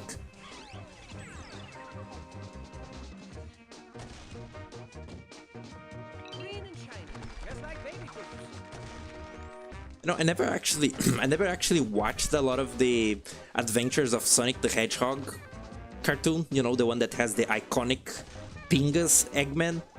Is this all of them? No, there's a thing, yarn. I never watched much of that show, like dubbed or otherwise. I just know the like more famous Eggman Robotnik clips from that. Neither have I watched the Sonic's Set I Am, which is the like serious one. And I have to be very frank here. I'm not very interested in the like extra characters that Set I Am has. Not even Sally Acorn, which is like she has a very big fans for some reason. I think she's like kind of a boring character, frankly. But you know, if you really like try to boil down Sonic characters, they're all like inherently sort of simplistic, and you can call basically any of them boring by like, you know, boiling them down to their most essential forms. So you know, if you like Sally for her feel and for the feel characteristics that she has, then you know it's fine. The fact that she's naked is also weird, you know, like the way that they design female characters. Run like you have diarrhea, and it's starting to come out a little bit. I watched that show. It's fairly charming. Set AM, I believe it. You know, it seems like an alright action, you know, action serious cartoon. It's funny, like both were made by the same guys, and Set AM and Adventures of Sonic the Hedgehog are like complete opposites. Oh look, the cat is rebuilt there. It's just a background element. Would be cool if it was like, you know, interactable or something. But those two cartoons are made by the same. I think it's like different, different maybe studios of the same company, but you know they were the same company, and they're like opposites of each other. One is very silly and barely, like, both kind of barely have anything to do with the actual Sonic games, but you know, one is very silly, just random cartoony antics, and the other is a more serialized, I guess, you know, action cartoon with bigger stakes and stuff. And then there's Sonic Underground, which my friend like said that it has to be the worst Sonic cartoon because it has like the least going for it. You know, besides the like exploding baby and the theme song that he likes, there's like nothing to salvage. Even like Sonic Boom, some people like it because of the like meta humor. Some people somehow like Sonic Prime and stuff like that. I actually like watched Sonic Prime, you know, just because Sonic, and it's a very generic action cartoon. You know, it's not great, but the competition is not like steep because then you also have like Sonic X, which is like terribly animated and not very good. It's funny being a Sonic fan because like you barely like half of the stuff in the series, so you know it's you gotta really pick and choose which ones you like. I've actually been thinking about playing Sonic Adventure 1 or 2, or 1 and 2.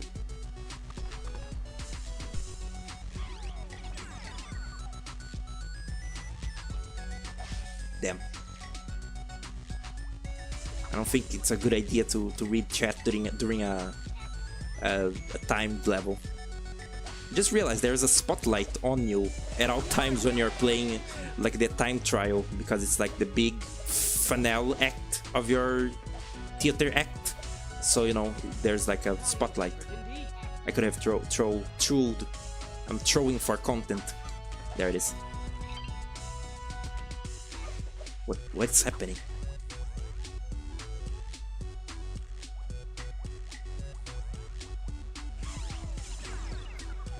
This is actually a trick that's a little like hard to pull off. The like gum wall, it throws you a little back if you just like jump normally, but if you let go, then you like fall straight down and you can still do your double jump. You know, it's a little trick. I'm not sure if it seems intended, at least, you know, for that specific puzzle there. It seemed like they expected me to do it. Yay. The show is good and charming, and the show gets 10 times more fun when they start bringing back the random one-off characters. Huh. Invasion of Pinball Fortress. Huh. Weasley. Wes Weasley. Is that like the little Robotnik assistant? But cats really don't like to be ignored. And my oh my, the staff is No, really that's upset Snively. now. The lack of proper leadership has really twisted their fanny cheeks. Hard. Where's the appreciation? Where's the sparkly monies at? Oh yeah, good one, bro. And as you continue to conjure magic to distract the masses, your efforts seem in vain, as your constant struggle to save Hattie and your friends has only created grander spectacles with harder obstacles to overcome. How's that for a double-edged sword? Sharp, right? Yeah, I guess that's part of gameplay, you know. The gems are making the theater more dangerous. Kisses are plentiful and tickly, and they always want more. More, bigger, harder.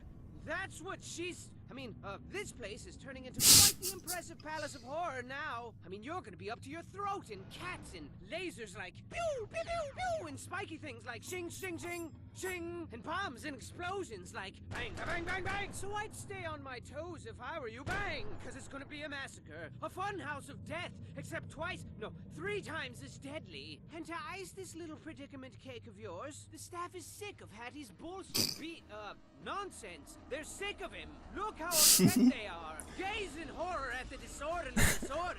Meow, meow, see? So you want to know how they animated this? Should be bang, crash, crash, bang. Nah, kinda hard to do it justice with these little thingies, but trust me, it's terrible. Everyone's naked and rioting and pooping on the floor and clawing the expensive curtains. Come on, guys, they're expensive. Everything's going up in a horrifying blaze of chaos. Plus, the picnic was cancelled, and I've kind of got a little headache coming on, and it just never ends. But go forth and give it your all. I won't believe you fought and died for nothing. And perhaps, when it's all over, I'll meet you in the afterlife whilst perusing the Hall of Heroes, where the brave live forever. There's also a Hall of Losers and Failures. You don't want to end up there. Trust me, it's embarrassing.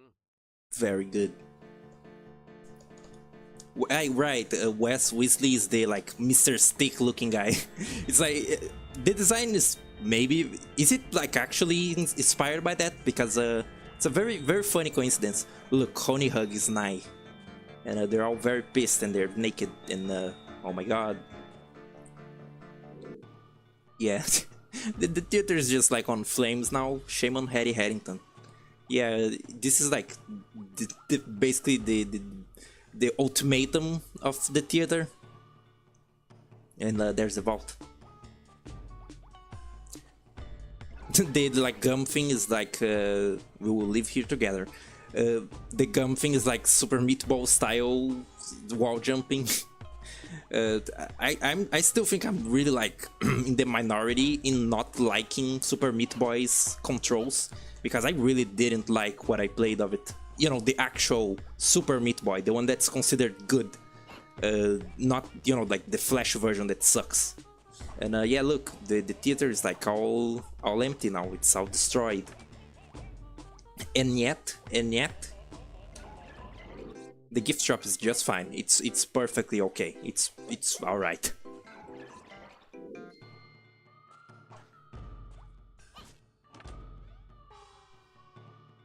Halfway through Adventure of Sonic the Hedgehog, they start bringing back the characters. I thought that it was like a set AM. That's kind of interesting. Funny that in every like cartoon, Eggman has to have two robot friends with him. You know, there's like Grounder and Scratch, and then there's also like those robots from Sonic X, and then Sonic Boom has the Orbot and Killbot, which are actually, you know, from the games, the modern Sonic games. Oh, it's here, I think. The gift shop is disaster proof, yeah. I actually really like the whole like dilemma with the cats, that they're like, they make this whole thing for themselves, you know, like they administer the prisoners for like the performances, and then the people who watch the theater performances are also more cats. So it's very like deranged like that. Not escaping me, Rock. And now, oh look, the UFO. I forgot how late into the game they appear. This is like the penultimate world. This level is like one that I think there's at least another one like this where you only get all the gems right at the end.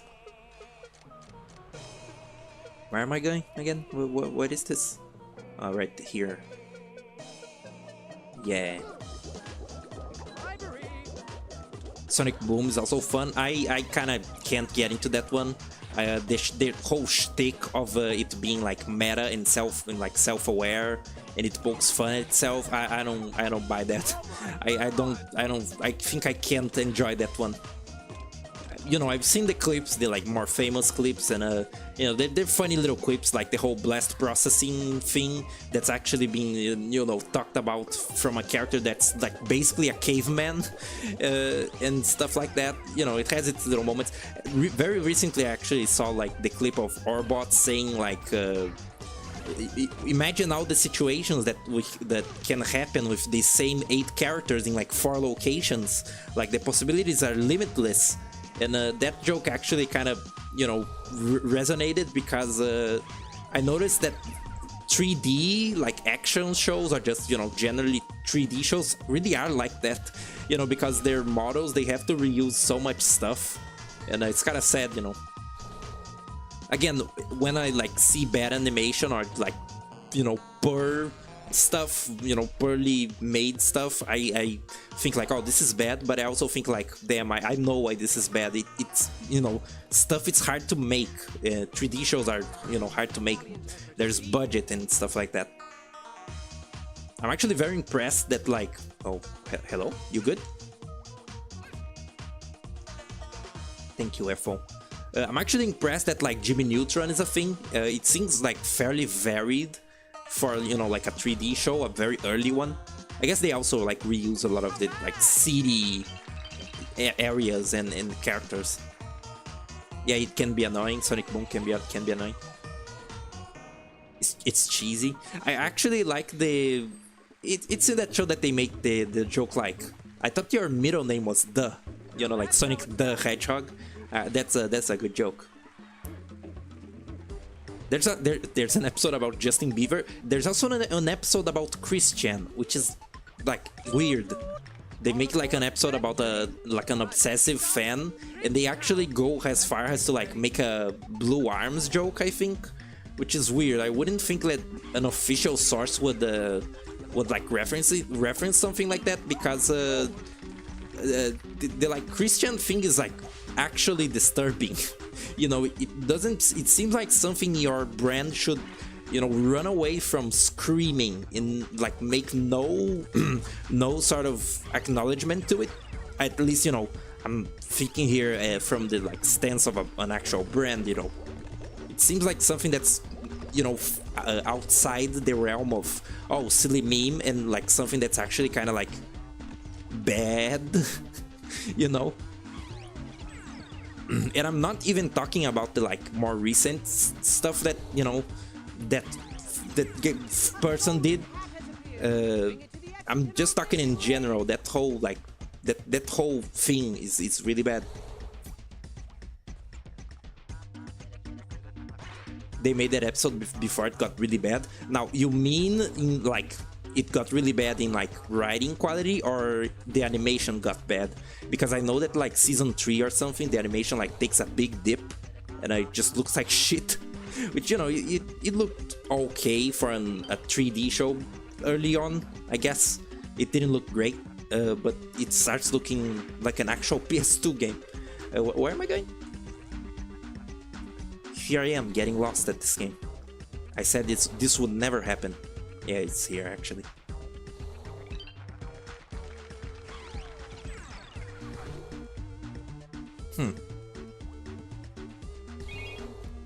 Oh, I got the hat. Cool. Again, the ice in this game like works like a mystery. I think I did the pig for this. Whatever. There was a 3rd season. I'm not sure. You know, I just know that at some point the animation quality takes a big dip, and it's also like shorter than the others, and then it ends. There's official Sonic media where they have reference who? Yeah, they did that. You know, it's not direct. It's just like a weird aardvark man. It's just like a random big Sonic nerd archetype, which, you know, there are lots of nerdy Sonic fans that are like, you know, popular figures on the internet. He's not the only one.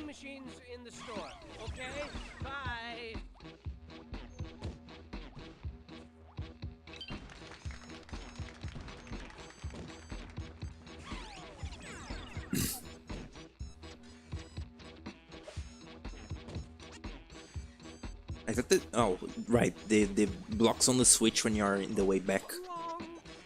don't remember there being a big quality dip. I think there is. I've seen like some clips of like comparing the two, and one looks like it barely has any like lighting and stuff. The models look weird and raw. It doesn't look like they have a proper texture and stuff. Which the animation in Sonic Prime actually doesn't look half bad, I think. You know, like for a budget, for a very, very, very, very budget show that recycles a bunch of models and stuff like that. You know, because clearly they do. A lot of the different characters are just variations of the same cast and stuff like that. But the animation isn't too bad, you know. The action is very standard. I think they like I was trying to remember what Sonic's like spinny legs cycle looks, and I think it actually like doesn't look good. I'm thinking of a different thing. Did you see that mastery? Oh yeah, this level is like backtracking. Kind of a fun idea. Wasn't enough. The show ended with an episode about Shadow showing up for no reason, and it's cool. I think I've seen the clip of like Shadow showing up for no reason, but I thought that he was recurring in the show. You know, I thought he like appeared a couple of times, and it's extra weird that Shadow exists in that show, because there can't be a Shadow the Hedgehog without the like backstory of him being made, you know, by like Gerald and Maria and all that stuff. Well, I guess there can be, but it's weird, and it's very weird when they introduce Shadow in that kind of thing. Even in like Sonic Prime, they just like offhand make the joke like, oh, he looks like me. He's like he looks like my twin, and our relationship, it's complicated, and they, you know, don't like explain further.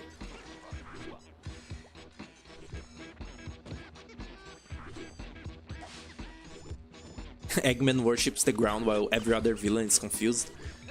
That's weird that like Shadow only exists. Weird. You know, like Shadow exists, but only Eggman knows about it. I'm sucking dick right now.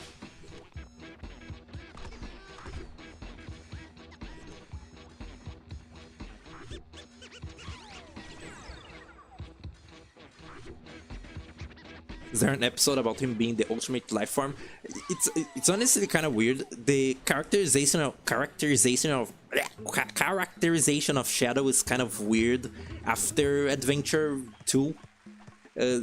By all accounts, like I think at this point in the like quote unquote canon, he shouldn't even like use the term ultimate life form, because that term was like, you know, him being like arrogant in his revenge quest, and he supposedly like passed that, you know, after the like events of Shadow the Hedgehog.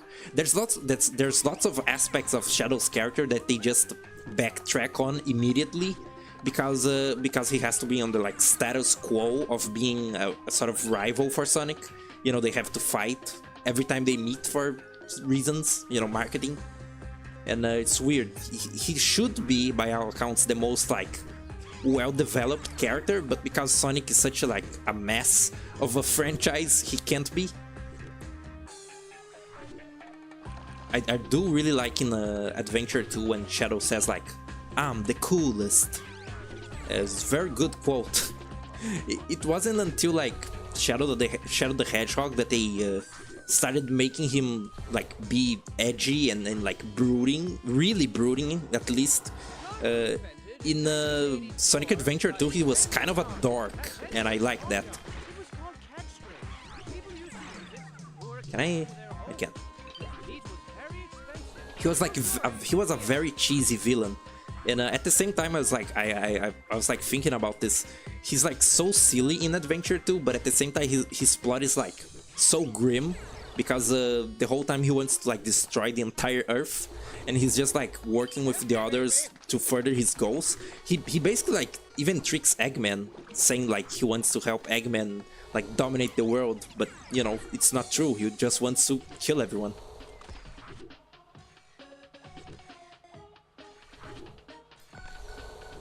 He's very like cold in that game. until, you know, he like learns about his true purpose of being nice. Oh god, I think I did this wrong. Nah, it's fine. Probably. The dart really works. Uh-oh. God damn it. I did it all wrong.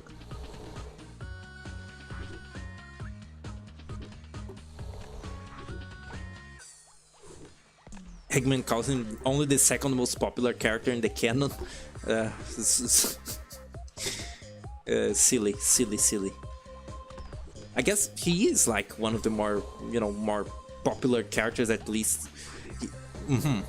There's two facets to Shadow. The fact that he's like the most popular one because of how like cool and edgy he is, but he's also like the character I feel like non-Sonic fans can make fun of the most because he's so edgy. You know, like you can make fun of the series for taking that kind of direction, which, you know, it's actually not exclusive to Sonic to be like more dramatic and edgy as the series progresses. Lots of 2000s platformers kind of did that, you know, like Jak and Daxter exists. And, you know, Jak and Daxter isn't like bad. Oh my god, I hate this. Jak and Daxter isn't like bad. It's just the first one. Actually, yeah, the first one is like a lighter tone, and then the later ones are more like dark and gritty.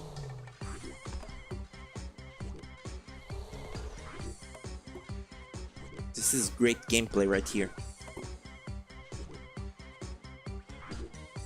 I'm doing this entirely wrong. Okay, go. Please. Alright, here we go. Was that so hard?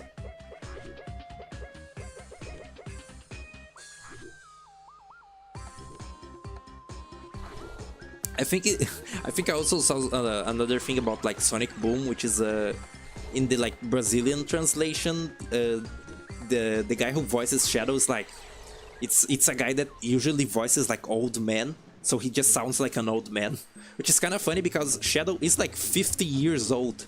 He's just, you know, like preserved through I don't know, cryogenic sleep, and also being like a weird experiment creature. But by all accounts, he's like the oldest one. Stupid. Die to the orange juice. These like levels have kind of autumn colors for some reason.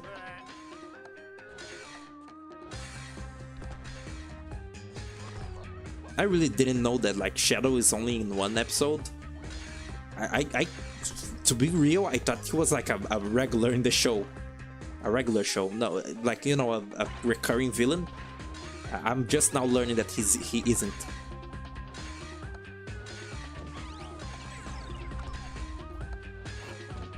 Damn. I still don't understand what like causes the dart to fail. I think it's random, probably.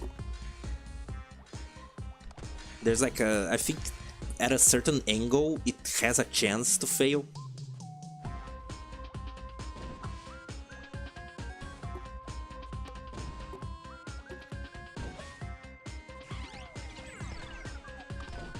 I'm actually like starting to doubt if I can actually finish this, because the vault levels are no joke.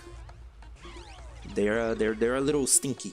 I think you can actually like skip the vault entirely because of some weird glitch. At least for me, the last time that I played this, the final level in the vault was just open. And I'm not sure how intentional that is. It doesn't feel very... Maybe it's like an amount of gems opens it? I'm not sure. Probably not. This game is like... This game has a very, very rigid pattern to its gameplay. It doesn't stray from it a lot. Alright, at all. Oh, right. Backtracking. It's the theme of this world, I guess.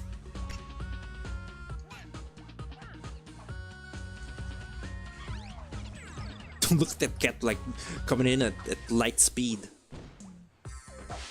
speaking of Sonic, because, you know, I guess I'm on a Sonic mode now, which is fine. I can talk about Sonic for a while. It's a series I'm well versed in.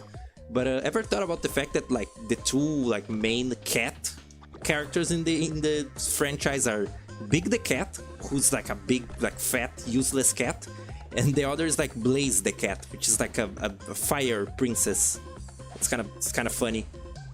And it's also funny that they made characters out of such like common animals, because the thing with Sonic characters is that they're usually more like weird, like unusual animals, like, you know, a hedgehog. Who the hell like thought about hedgehogs before Sonic? You know, they're more exotic creatures, like you know, chameleon, like echidna. Like, who even knew what an echidna was before Sonic? And it's funny because Knuckles doesn't really look like one, like a real one. I guess, you know, they're very stylized. I want Big the Cat romantically. He seems like a chill guy, but I think he's taken by a Froggy. Actually, I'm not sure. Have they like given word on if Froggy is like sentient or not? Is he like just a regular frog, or does he have like inner thoughts?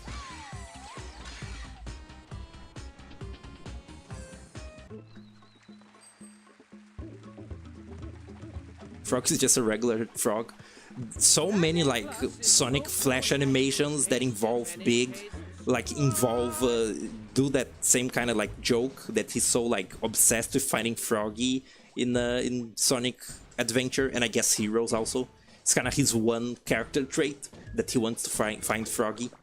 And, you know, they also did the joke that like Froggy actually doesn't want to be saved from him a lot, which is like, it feels very sort of, you know, like purposefully misinterpreting it, because the game like actually explains why Froggy is running away. It's because he's like possessed. But, you know, a gamer in the 2000s wouldn't think about that. Wouldn't like think about the actual explanation that they give in the game. Those kind of like gamer jokes always make me think, even more than like, I don't know, Mario makes mushrooms, it makes me think of like Link, Zelda, like, oh, Link breaks spots, or Link invades houses, you know, jokes, those kind of things. I want Blaze the Cat to seize by water. That was worded very good. Where's the duck going? That was I like the wording on that. Seize by water. I think she can actually like swim, and she burns the water that she goes through. You know, when she like boosts underwater, she does like wait, I think I'm like confusing something. It was like some comment about the reason that Blaze the Cat can like breathe underwater for longer than Sonic, and it's like something about how she can burn the water around her and like make oxygen. I don't know. I think cats are, you know, as I like said previously, I think cats are actually meant to be like good swimmers. They're just like silly, you know, specifically like house cats are silly.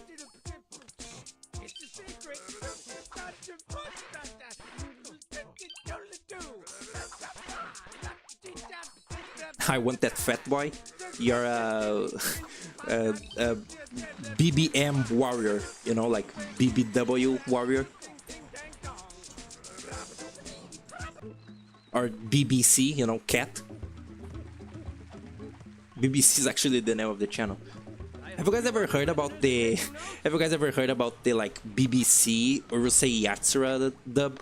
I learned about that immediately as I started watching Urusei Yatsura, and it's a thing that like the British like channel BBC, they wanted to do a block where they like dub animes with their own staff, I guess.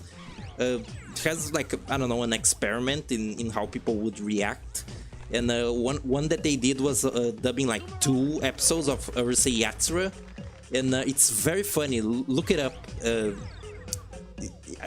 Like BBC dub Urusei Yatsura. It's like written basically the way that I'm saying it, you know, like Urusei. it's very funny. They try to sort of localize it with slang and stuff like that, and sometimes it's a little like much, and it's very amateur voice acting, but it's very funny. I was kind of like deliberating if I should watch the whole show that like with that dub or something, but then I was like kind of relieved when I learned that there is no more of that dub. You know, it's only the 2 episodes, so I just watched the like rest with the original audio, which is fine because that show has like so many like specific cultural puns and stuff that it's kind of like futile to try translating it almost, but it's a funny show.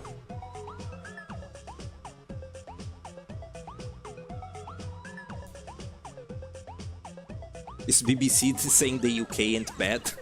I don't know. I would like saying to them that stuff from outside ain't bad. I don't know. Maybe that was part of the experiment. Damn. It's funny because that show actually doesn't seem to have any sort of dubs at all. Like it doesn't even seem to have any like English names, you know, English version name. Apparently Urusei Yatsura vaguely translates to like a pun that's like those obnoxious aliens, but you know, there's no attempt at localizing it, it seems. Bark the polar bear. Right, that's a character from Sonic the Fighters, right? That he was like with Bean the Dynamite and Fang, I think. Yeah, they're referenced in Sonic Mania. That's how I remember. Where am I going? What am I doing right now? All right, pig. Oh, here. I don't get it. I'm thinking about Sonic too much. I've like strayed from the path of understanding the game.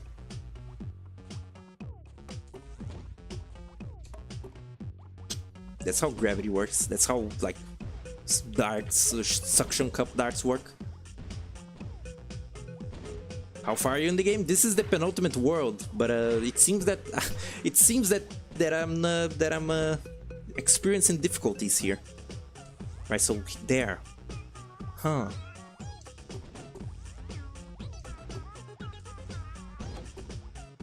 Yeah, I told you this game is no slouch later on. So I am supposed to be here.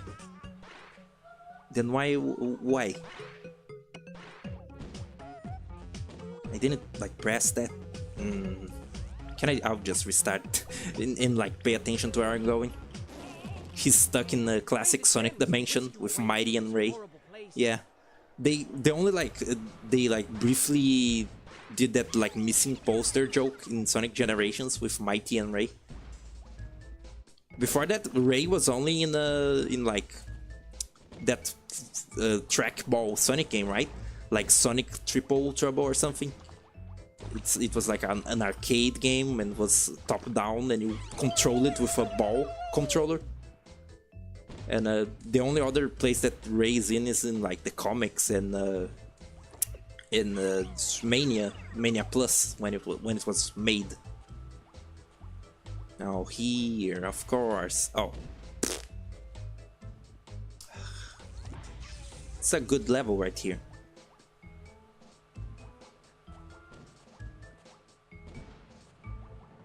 And that helps. Okay. It was the pig.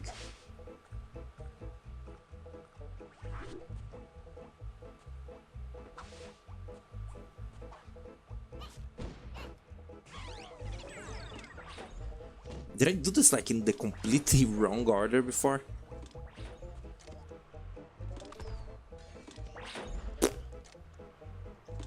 It's a big horse thing. It's you know, it's just a little block. It's not anything particular.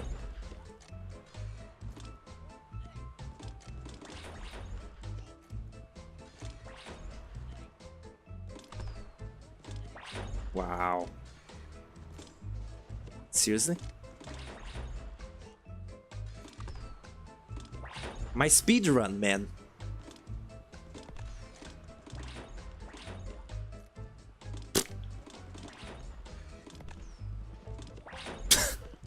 Seriously? How did I do this before? Is this okay, good. That was a skill, not luck. So can I beat it now?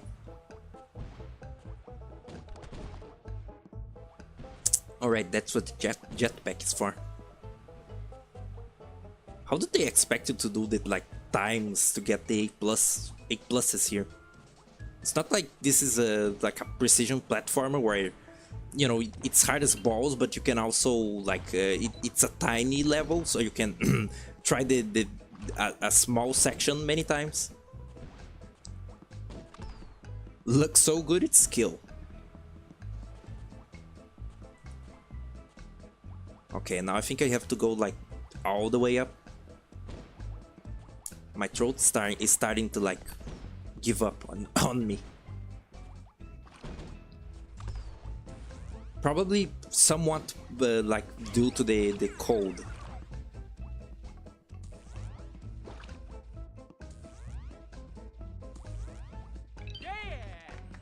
Oh.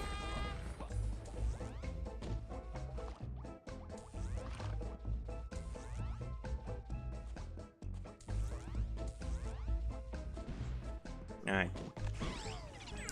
I really wouldn't call this game like a precision platformer, and I think the distinction is specifically because this is for a great majority, or for a great part at least, like a puzzle game. I feel like a precision platformer, like, to be considered similar to like Super Meat Boy, it has to be just platforming. Like, there can be some buttons to open doors and stuff, but the emphasis has to be on just on the platforming, you know, like Super Meat Boy has those like gates or falling platforms and stuff. And you know, this is also like more normal progression. It's not much of a rage game.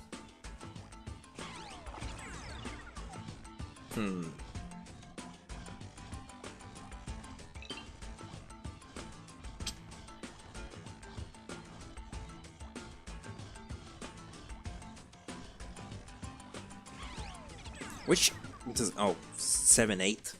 I think this is like just the end of the world. I already forgot what like act I was in. Still on track, I think. Maybe I can finish it like by 11. More 11. Oh, I did this wrong. Wow, Dart, you're very useful. Too far?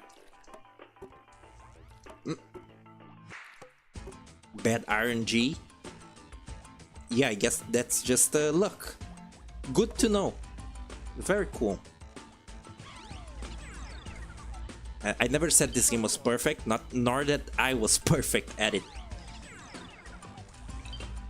Damn.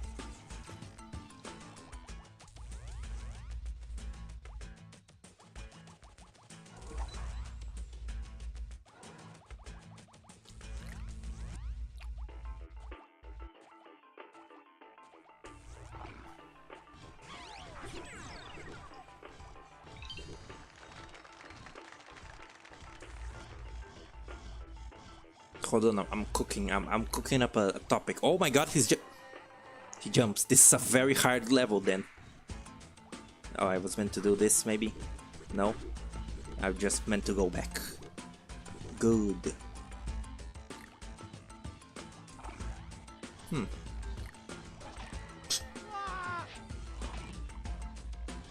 Okay guys, I got nothing. Hit me up with like a topic of this discussion. I have absolutely nothing in my mind right now. It is empty. It is a void.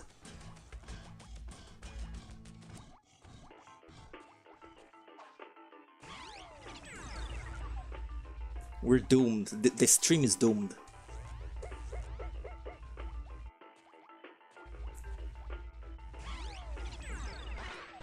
this stupid duck still like on its cycle. I wish that like the duck wasn't as automated as it is, because it's kind of like just keeps doing shit.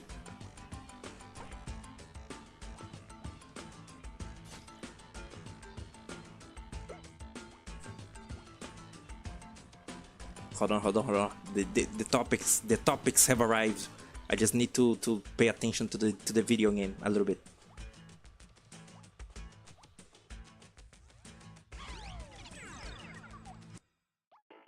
Damn. I wonder like how much experience has a streamer you have to be able to just like conjure a topic at any given moment to like break silence, because I'm not there yet. But I also don't. I always like think about this. I don't think I have as many interests as a lot of other people. Again, I like very few things, but I go hard on the knowledge that I have about those things. Damn. And now I'm bad at the gameplay and at the commentary. So sad. Why is that like block not there anymore? Well, it is, whatever. What do you think of indie games crossing over with other games? To have any particularly good and bad example from personal experience? I've seen some crossovers that are like weird. Especially, I have an example in mind. It's not like bad or good. It's weird. I keep thinking about how, like, you know, Gears for Breakfast that made Hatching Time. They like keep publishing games now, you know, without announcing anything of their own, just like updating Hatching Time, which to me seems kind of lazy, frankly. But like they did something with one of the games that they were publishing, which was like some fantasy RPG. It was like clearly medieval or just like foresty. And Hat Kid was a character in it for like absolutely no reason, no relation to any of the rest of the cast, like no relation to the team or anything. And Hat Kid was just in there, and I found that very weird and frankly kind of like a desperate attempt at marketing the game. You know, like just put Hat Kid in there. That's gonna work. But I guess that's the same sort of way that Shovel Knight is put in some games, but. Frankly, I kind of fail to remember times that he was entirely out of place. I guess Rivals of Either, he's pretty out of place, because you know the rest of the cast is just like animals, just furries. And then there's Shovel Knight, which I guess they maybe tried justifying it with the fact that Shovel Knight possibly has a fish head, but I don't think that's like real. So it's strange. He was also in like Yooka-Laylee. Which, Yooka-Laylee, I kind of wish I liked that game. I'm not, like, even that big of a banjo fan. I think the controls in Yooka-Laylee are fun, but, the design is a little, like, it's a little lacking sometimes. In Rivals of Rider, he has a taunt where he drops his helmet and his, like, fish head appears. So that particular version of Shovel Knight is a fish head. Fascinating. The little like thing from Ori is also in that game, but I kind of don't like Ori. Didn't the developer of Ori say something like really arrogant about the Hollow Knight? Was it like something about? Was it like that people said some idiot said like that Ori copied Hollow Knight, which is, you know, not true, but then like the developer of Ori said something kind of nasty in response to that. I don't quite remember. Maybe I shouldn't like spread gossip. Oh god. Talk about the genius that is Wireland Force Sound Room. That is a good experimental like feature. I like that they didn't just make the sound room like other like songs that were already in the game that you can hear there, because you know that's fun and all, but I don't think anybody really uses those. I guess for old like Game Boy games maybe they did, or you know, like retro games, where you can just like open the game and like listen to the music a little bit, but that's a more like I think a more fun way to do a sound test, which is, you know, entirely original stuff that is just there for you to see if you collect all the things. You know, I say this from the like perspective of being able to just listen to whatever soundtrack on YouTube. Maybe sound tests used to be more prevalent. I remember Sonic 2's sound test from like trying to do the cheats, you know, like trying to get Supersonic and the cheat, the bug mode. I thought that was like the coolest stuff ever. That was rough. It was. This world is very like puzzle heavy. Sometimes I like see my friend playing Rivals of Adder, and I'm like, I sometimes like taunted him like, oh look, he's playing furry Smash Bros, and he's like, I don't even play the main game, I just like the mods. And that game does have like a whole bunch of mods and modding community, and there's like random crossover characters all across the board, and some are kind of interesting. I know that like there was an unofficially sprited Peppino, which wasn't developed by MacPig, but it was sprited by him, which is interesting. Interesting, like collaboration, I guess. Wait, did I miss stuff? Whoa, the lighting just did something weird. Did you see that? That's this game's age showing. I think this is like one of the... Yeah, it's actually a backtrack level. I did that for nothing.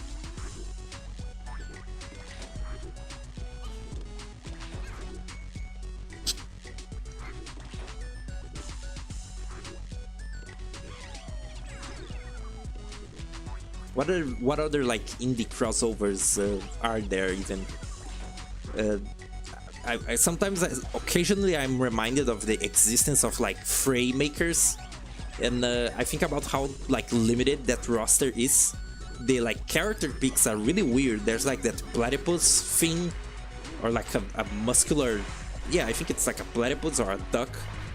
And there's like Octodad for some reason, and I think Captain Viridian is in there, and like I think Peppino is in there, has like an assist trophy, which is lame. My mentality with any sort of like Smash Bros type crossover thing is if you're like a trophy kind of creature, you know, a trophy instead of like a playable thing, you lost. You lost. Shantae fans lost when she was just like a costume in Smash Bros. And like Gino or whatever. You lost. Your character lost. Just, you know, take the L. I say this a little, you know, like cynical, but I somewhat do believe in that. But, you know, these kinds of games are probably hard to make. You know, like making a fuckload of characters and also like getting the licenses to put in all the characters. There was that there was even that like similar idea to Frame Makers, that like indie crossover game, and that one like got cancelled.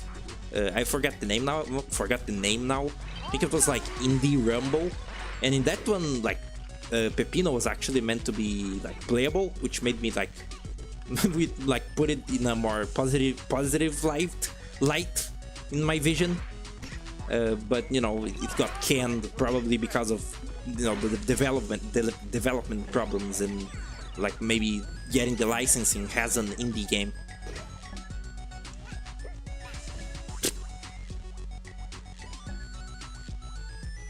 Character from Don't Shit Your Pants Flash game sounds absolutely thrilling. Oh yeah, Plants vs Zombies has like lots of China exclusive content, which is weird. I think it's like just very popular in there, which is kind of interesting, I guess. But yeah, they have lots of like fan-made, not fan-made, but like exclusive content that looks very cheap and bad. Which, you know, it's a double-edged sword for them. Probably they don't mind. Jesus. Oh yeah, the Don't Starve Together crossover with Terraria. I think Don't Starve is also big on China. Didn't they make like didn't they like sell out to Tencent or whatever and like made a mobile game that people were kind of mad about because Tencent is like an evil company or something, and like Clay sold out. I remember vaguely something like that. I wasn't like the most. I'm not like the most in with like Don't Starve news and stuff and like the community, but you know, I've seen some stuff offhand. But wow, I just like used the heart attack. Come on, it's almost the end. Wow, that cat is doing a good job.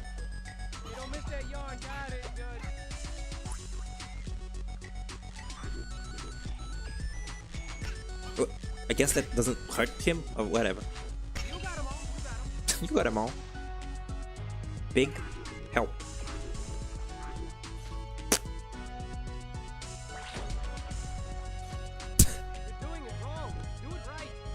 Wow, the pig just like moves idly. That's crazy. Stay there. I think he has AI to do that. Stay in there. What?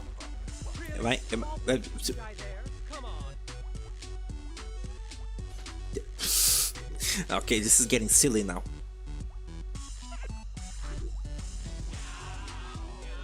What is this? I'm just gonna use the dart. Hey.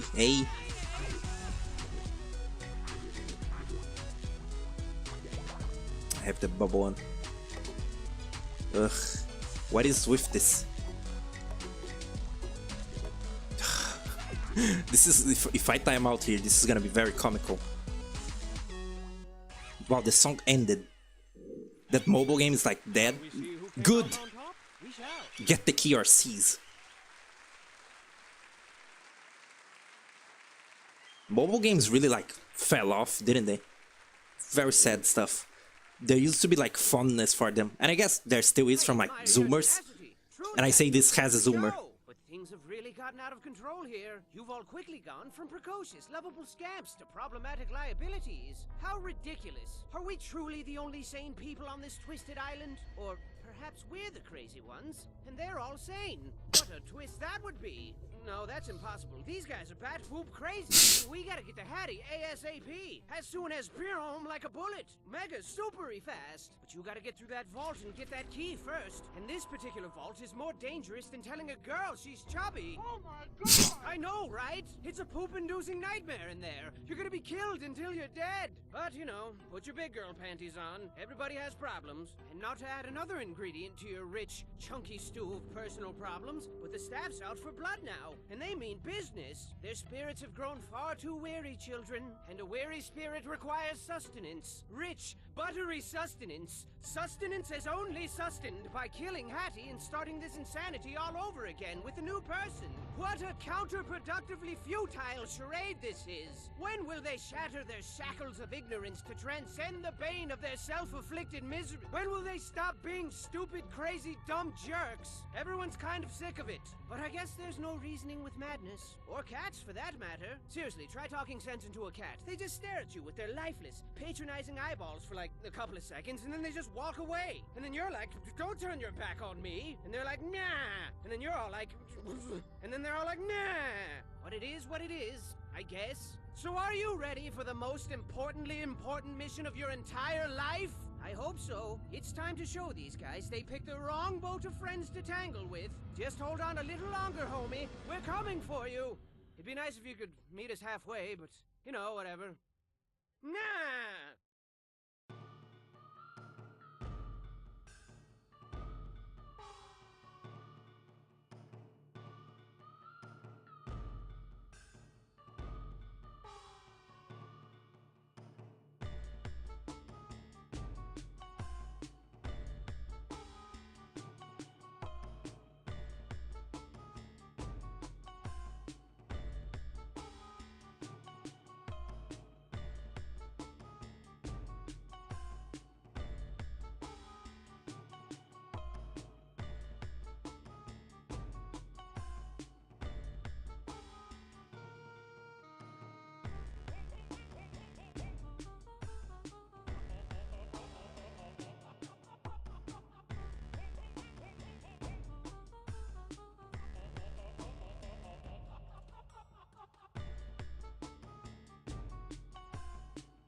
As I was like watching the cutscene, I went to like do a little drink of water, and I dropped it, and it like spilled water on the ground.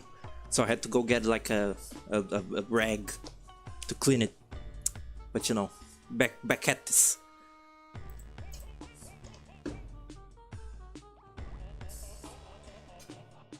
The vault. It's like the coolest ambience in this game. So suspenseful. No diving. This is like a uncle. What's his name? Like Scrooge McDuck. Like coin. Ocean. Sticky fingers prohibited. And there is Hattie in the gift shop. This is like exactly behind the place that you always see in the gift shop. And there's this like phone that you're supposed to use to talk to him, but you know, he doesn't talk. Let's see if the vault boss level is like open. And yeah, this is like the one change of scenery in this, because you're like not actually in the theater anymore. You're like in the safe, you know, in the vault, in the gem vault here. It's like the high security place. Oh look, it's not open. Interesting. I wonder why it was like in my last save. Anyway, let's like finish this. Oh yeah, it's in the other way. I really like the song. It's like very imposing, and there isn't even like a gift shop here. But then you like actually go in. The levels actually look different. They like have like different vault assets, but yeah, it's the same like goofy music from the rest of the game. It's kind of funny. And these are the hardest levels, which is does not bode well.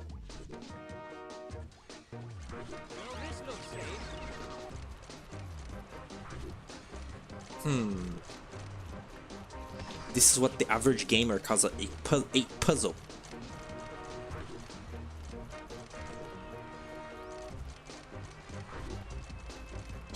Do you hear the fan noises? They're like just overlapping a lot. It's that good sound design. I don't think there are very few games with like funnier bad sound design than like Sonic Adventure 2. With the whole like characters talking over each other and the music being way too loud. It's like a comedy of errors. Sonic Adventure 1 isn't even like that bad, I would say, of, you know, like characters interrupting. It's just, you know, kind of bad voice acting. Has this with lots of Dreamcast games. This is good. This is a good start. A rich chunky stew of personal problems sounds tasty. If only you could like just eat through all your problems. I guess that's basically like Kirby's life.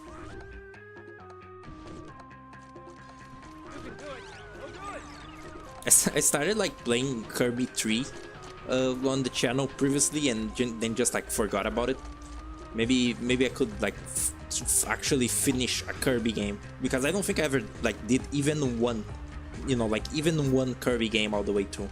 I just know about the series from like other media, or like hearing about it, or like seeing stuff about it and such. And my friend's like a pretty big Kirby fan, so you know, that's how I learn. But those things are kind of weird. They're like, they have like those hard little arenas and stuff, but they're weirdly like easy platformers. They seem more focused on like combat, kinda, you know, like with the bosses. But even then, like the normal level to level gameplays is mostly like find the gimmicks, find the like the like copy gimmicks and stuff. They're weird has platformers, because you know, you have the like infinite fly move, so any platforming is can be kind of negated. It's weird. God damn it. Stupid game. Theater. He knows. He's self-aware. He is becoming real in 5 seconds. Kirby games are designed to be accessible. Yeah, they're very like cutesy and child friendly. Well, you know, until you get to like the final boss, and it's kind of maybe kind of fucked up for a 5-year-old.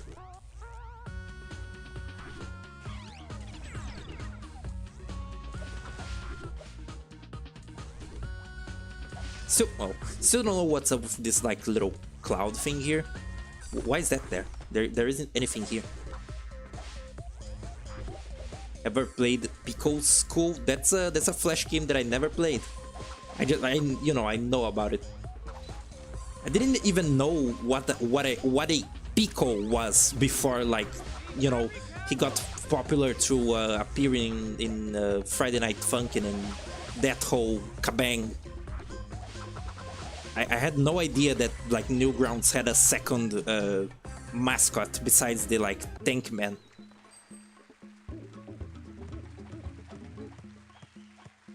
Awesome job.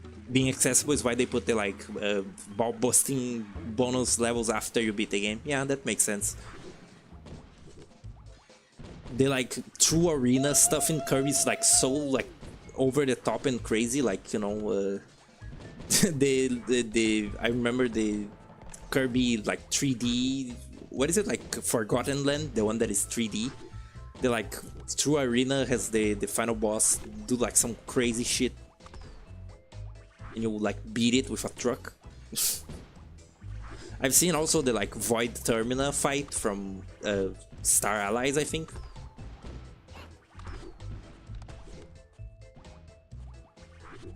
What is this here? Alright, it's just... Oh.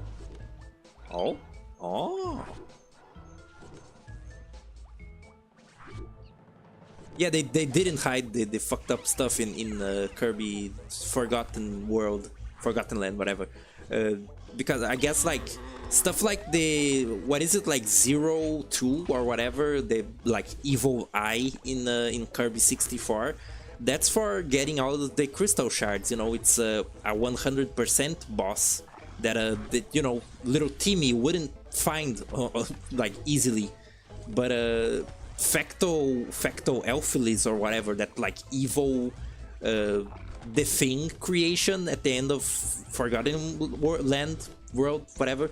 It's like mandatory to beat it, and you know, it's kind of horrific. I don't know, Kirby fans kind of exaggerate also how like fucked up the series is. I say it's like fucked up and horrific, like specifically thinking about little Timmy, you know, the like little baby that plays the game. And is easily scared and is impressed that Kirby has such horrors in it. I don't think like Reb, my friend, ever like exaggerated how fucked up Kirby is. He just, you know, likes the stories and such. It's fucked up and horrific in a fun way. Yeah. I don't know why I did this. I had a good cycle going. Go, just go. Urgh. Again, this music really doesn't like match the like the evil vault area. Doesn't match with the silly banjo music. Banjo Kabloopy. I played a little bit of Banjo Kazooie, you know, not as much as like, I don't know, Mario 64, which even then, I think the like later game of both Mario 64 and Banjo Kazooie are kind of like, they start getting kind of like a little, I don't know, cocky in how well they think you can do stuff, because Mario 64 has like good controls, but the controls are not good enough to like do something like Rainbow Ride, and the game thinks that it is, that, you know, they are. And Banjo Kazooie, like what is it, like Click Clock Wood, that's a pretty crazy level with like finding like, you know, finding the collectibles and such. And Banjo 2 is even more crazy. That one I think I played until the like factory level with the Doom minigame, with the like second Doom minigame that just sucks. It's just awful. Actually, that might be pretty far even in Banjo 2. like the factory world, because I think besides that one there's only like what, like Jolly Roger Bay or Cloud Cuckoo Land. I don't know. I barely remember those like things. Banjo-Tooie is like interesting, but I don't think it's has like iconic as Banjo-Kazooie. For the longest time, I didn't even know that Tooie existed. How are Kirby games like? They're you know, they're like, you go around and you punch things and you like suck up people and you copy their abilities, and it's kind of like, it's kind of more like about set pieces, like you know, in Kirby 64 there's like, then suddenly you're like in the pyramid, and then you enter like I don't know, a ship. I don't think there's a ship in Kirby 64. I don't think I ever got that far either.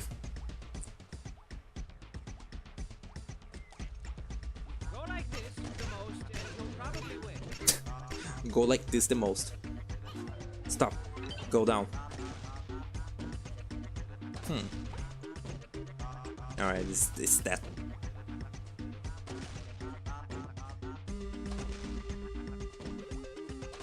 Yeah, the story in Kirby games is actually like very sort of visually told.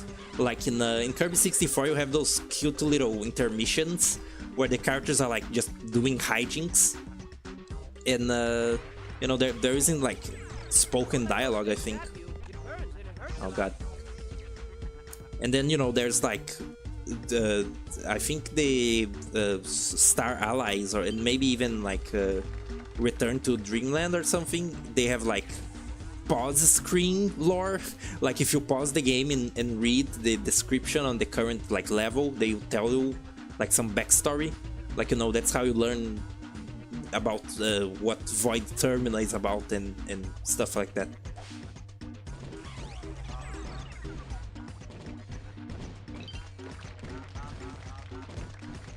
Did you guys know that Kirby does not actually say like Boyo in any of the games? That's something that they made up for the like anime, for, you know, just so he can have some sort of vocalization. Because in the show he's like a baby, which he isn't in the games. He's just like a little guy. Damn.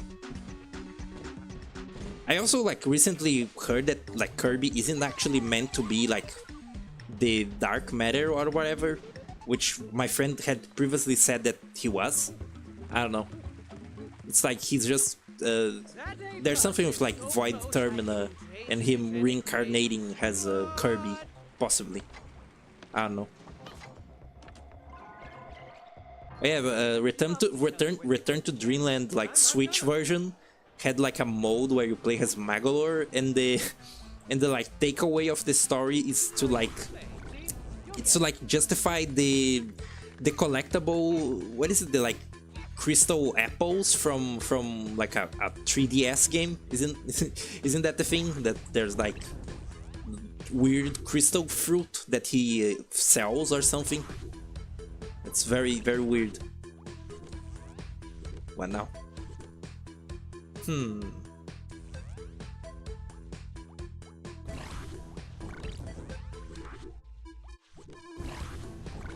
What?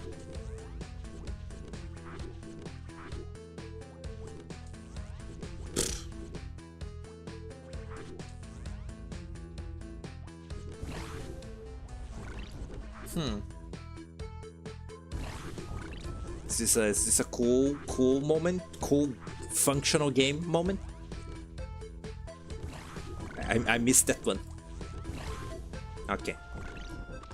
Just go, dude. Just go. It's all good. The jam apple thing was just a fun thing on top of that. Huh. I just like, you know, heard that it was fun that they like justified a weird like mobile game mechanic to the like arena Kirby game that they got on Switch with like a whole side mode. But it's like Magolor tries like taking over some god powers again, which is what he does in the normal Return to Dreamland already. He just like does it again. Ooh. Can I just, you know, do this the easy way. Ugh. Got it.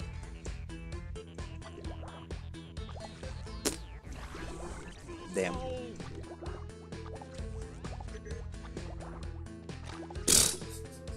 This is awful. This is a terrible display. I'm not locked in anymore. I've talked about Sonic and Kirby too much, and now my brain has melted. And I was like looking at that like yesterday. My the like Cuphead stream that I did was not the longest stream that I did. The like first, I think, Katamari stream was still longer, like 3 hours and 26, basically like 3 hours and a half in a half hour. So you know I have to surpass that.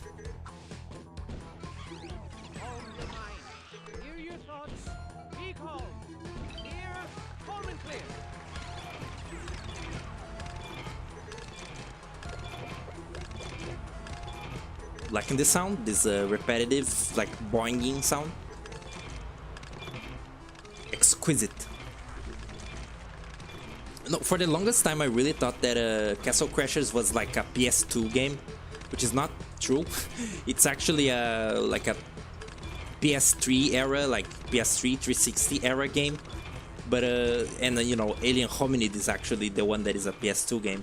But I don't know, for some reason I always like, in my mind it was a PS2 game. It doesn't, you know, look like a PS2 game.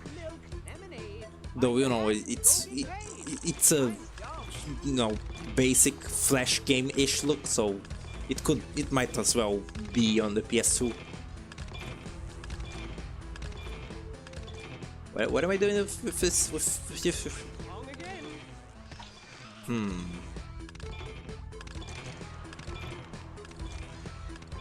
Oh, I see.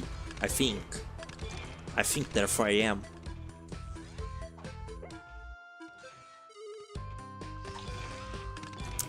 Common misconception. I actually do not think, but I still am. Oh.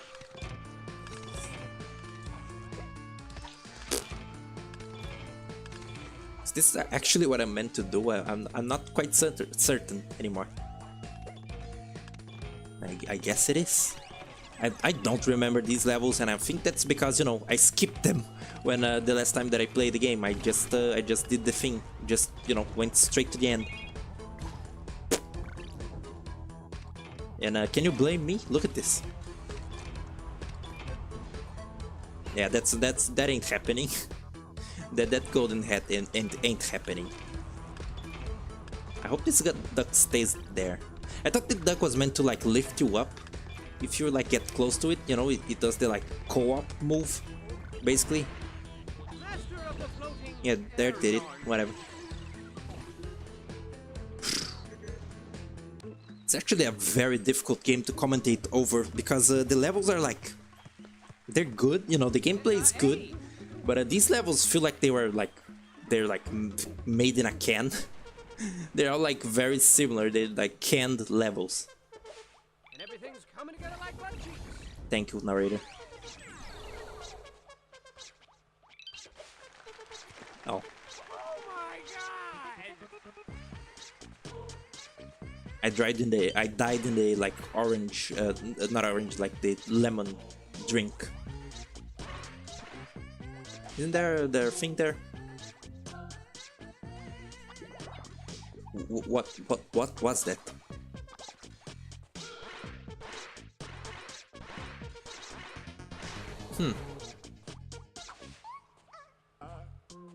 How did I do that?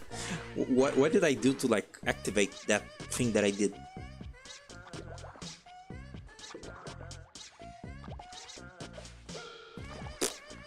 Okay, that was pretty funny. Thank you, pig. You almost killed me. Yeah, the momentum in this game is very strange. I almost died to my own thing again. The momentum is very strange. It's really something to behold. You know, they like ice physics. What an amazing jewel! Huh, another one. I guess this is for later. I'll just go go there. So many choices. Oh. I'm very lost. These levels are can't go there either. There's a thing. I guess I have to go in with a pig. Oh, that's why there's two. Interesting, fascinating, absolutely thrilling. I like these words. Oh, what the fart?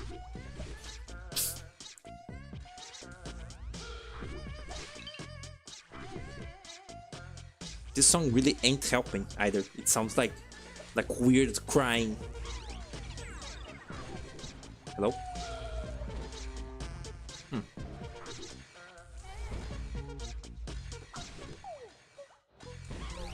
And moaning, I guess. Oh.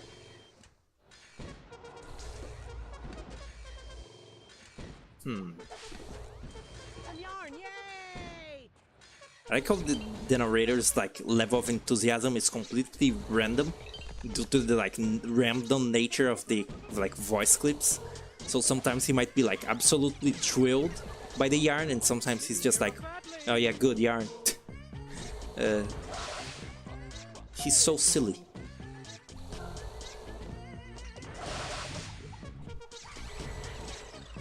So what game do you guys want to see next? Besides, you know, some games that I've been like thinking about saving for their birthdays or something. I've been like thinking about playing Rayman Origins or like Wario Land 4 or those two basically. Those were the two that I've considered. And you know the whole like indie games thing. Where Rayman Origins would be fun. Yeah, I think it should run. It's, you know, a game from 2013, so it should run. It didn't run well in my previous computer, and you know, this one is better. You know, it's the same computer, it's just better parts, but I would hope that it would run well this time. But you know, Pizza Tower doesn't, and you know, it didn't in the other one, and it doesn't in this one. So what do I know?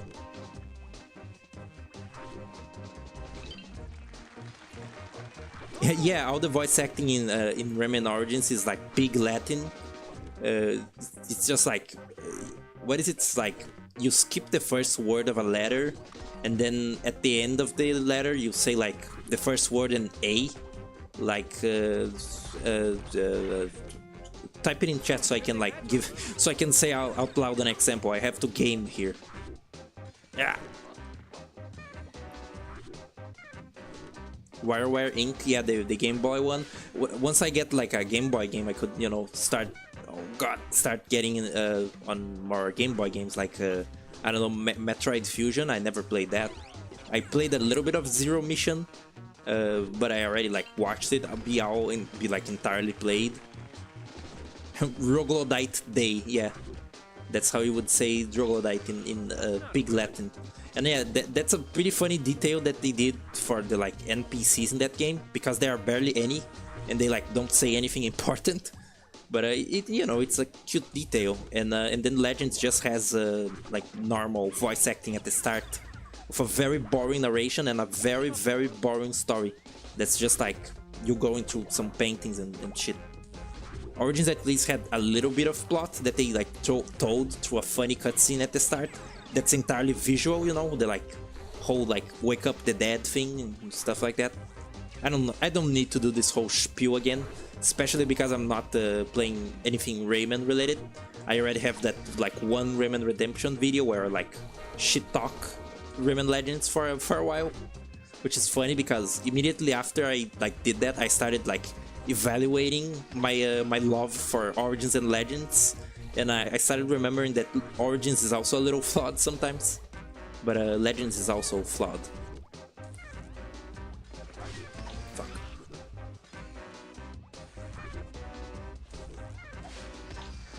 My goodness Ow. gracious! Man, I'm stupid. So dense. Hey, Puku. What's up? I'm around the end of BattleBlock Theater. What is... What? Oh, hello. I'm around the end of BattleBlock Theater, and I'm being really bad at the game right now. So you know that fun thing is up. We've been talking about Sonic and like Pico, Newgrounds stuff all day. I'm dumb. What is what? I guess I can like do this now. Yeah, I can. Okay. I'm having a streamer moment. Yeah, happy Pico Day. It's, let us not forget. I thought for a while, I thought that the what's his name, Tom Phobes like birthday was the same day as Pico Day. I'm not quite sure what dictates it. I lost the hat. He vomited. That's cool. Yay. Anything here? No.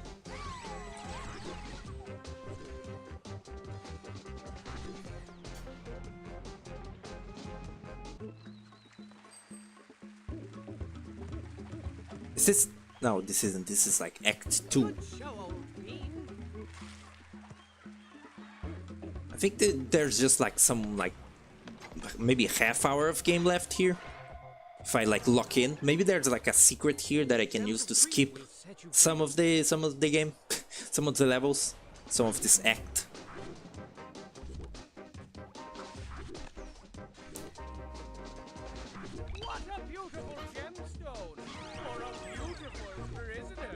Thank you, narrator. So, what you been up to, Puku? I've been like struggling to think of what to say lately, like in the like better half of the stream. Thank you, narrator. Jesus. I still haven't even like eaten dinner. Nothing really. How relatable. I've also like been like putting off my doings, my like duties. Good. I should be like I realistically I should have been like drawing all day, you know, like working on a thumbnail and stuff like that. But you know, better to just like do nothing because I don't want to. It's good. Heater Tay. Oh damn!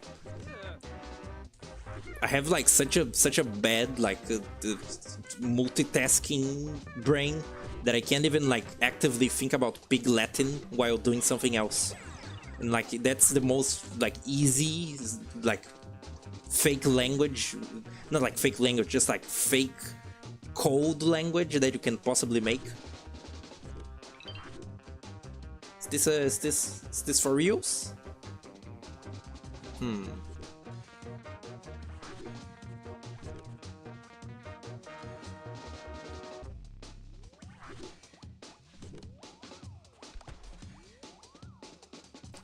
I've also, you know, been talking about what game to play. So, what game would you like to see, Puku? What game does your heart desire me playing? Game. This thing's good. I think I remember the like solution. It's this, maybe, probably.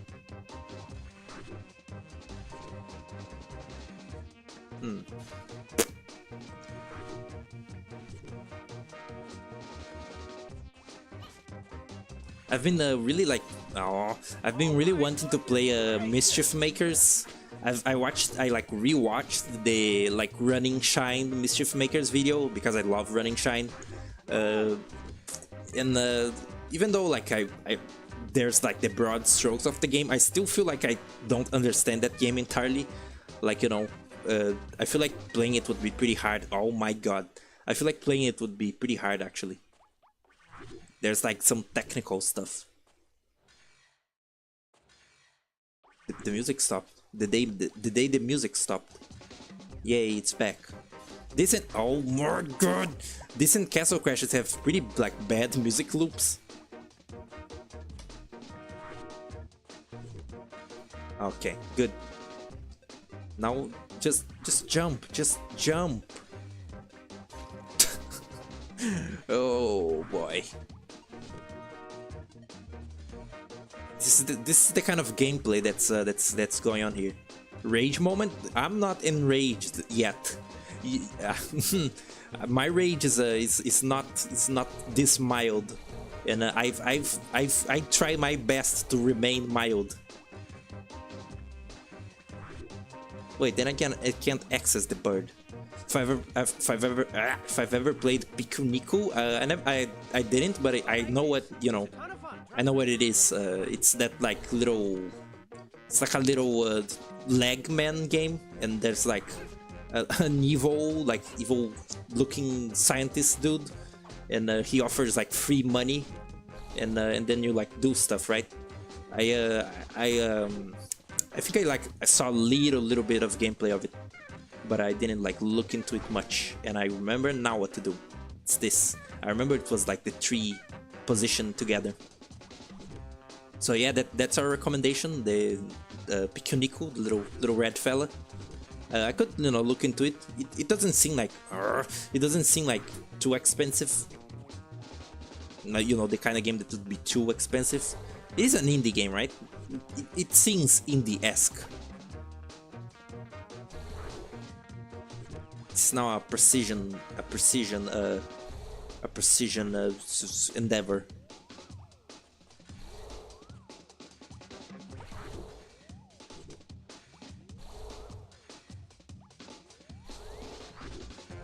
Okay, now you go the right way, please. What is the right way? What is happening? I thought that I cracked it.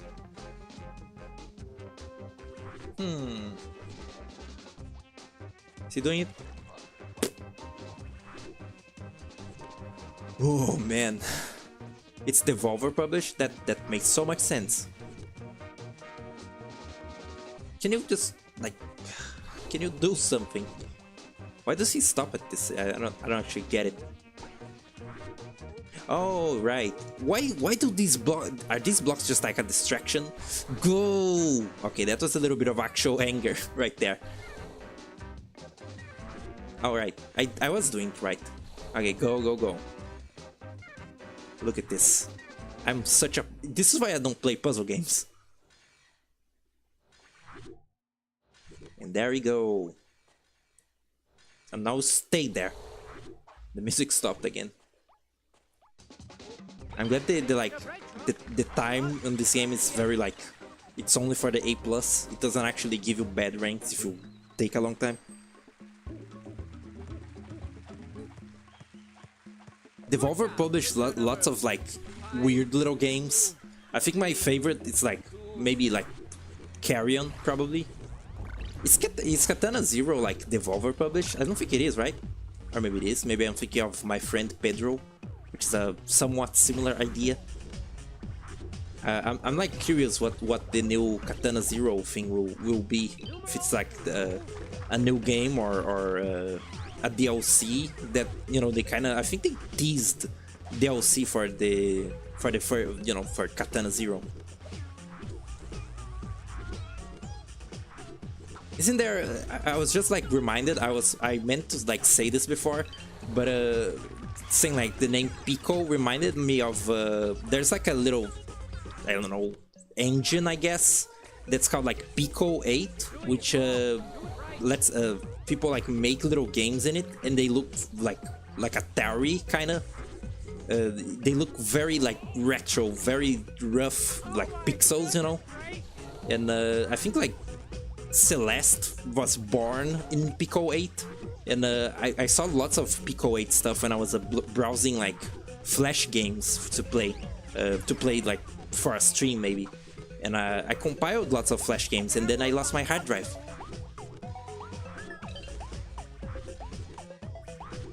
I even found like a rare like robot creation Flash game that I like was looking for several years. There is still like one Flash game that completely eludes me. It was like the problem with like trying to find it is that the thing that I remember most about it is just how unremarkable it was. I remember it was like a platformer. It was a platformer, no, like 2D platformer, maybe with like puzzle elements. And you played as like a little boy, but he looked like a creepy clown.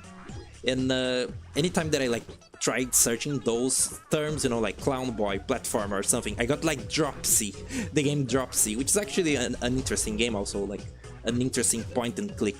But you know, it's not what I'm looking for.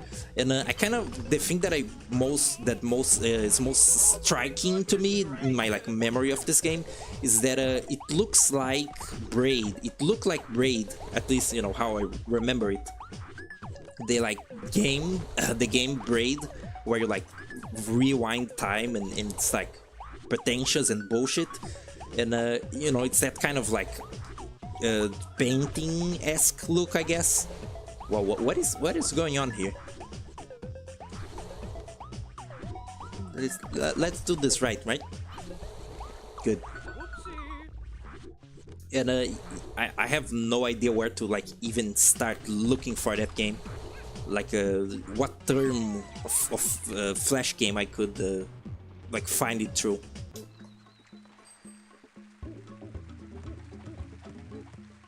What a phenomenal Shut up. Let's see, if there's a secret here, I'm set. I don't think there are any secrets in these levels. Oh good, my favorite mechanic, the switching blocks. Awesome. I think like Stamper and his friend playing this were also losing their minds like towards the end, because this game gets, I forgot, this game gets kind of infuriating towards the end. Has any good game would? Well, maybe not like, you know, maybe not like a great game. This is this is a great game. Just, you know, salt. Yeah, the shrimp like tells where the oh, there was a secret shrimp in one of these levels. I didn't see it. I'm blind. Streamer blindness. I've seen like a very interesting like sentiment on streamer blindness, and it's that it's not like specifically that streamers are blind, which it's kind of true, you know, you're like trying to commentate and stuff and it's hard, but it's also that we don't have an audience in our lives to see our mistakes in games. So, you know, when you see someone that does that, you can, you know, see their mistakes like live like this, you know, you'll notice it. But when you're just playing and you like make a little mistake, you don't even think about it because you didn't notice. So, you know, it's a phenomenon of like confirmation bias.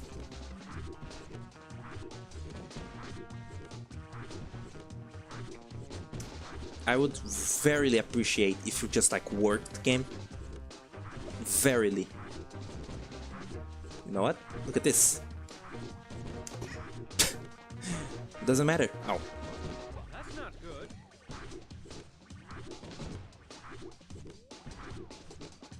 Yeah. I'm glad that they... Oh my... I'm glad that they at least give you, you know, little cheating methods.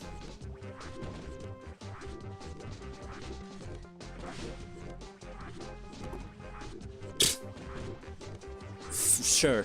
Oh look, the trick. Okay, now. Oh my. No.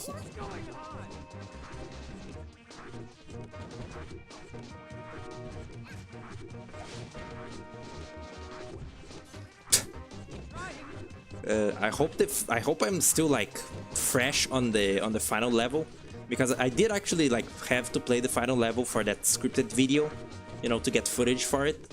So I actually somewhat remember what goes on in the final level, which is a godsend.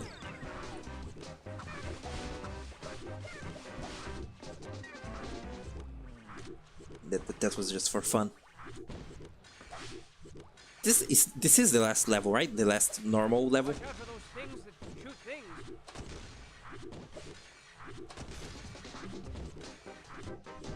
Oh boy.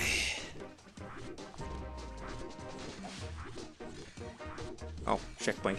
Didn't even see it. See? Blind.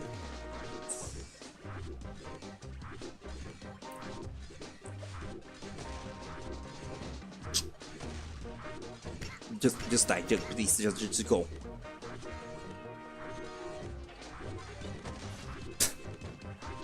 What is this? What is this? Alright, it's this. Oh, please. Alright, that's it. Let's yeah, that was rough. Let's finish the game. Yay. I love it. Puku, have you ever seen the end of this game? If you're, you know, still here, if anyone is like left.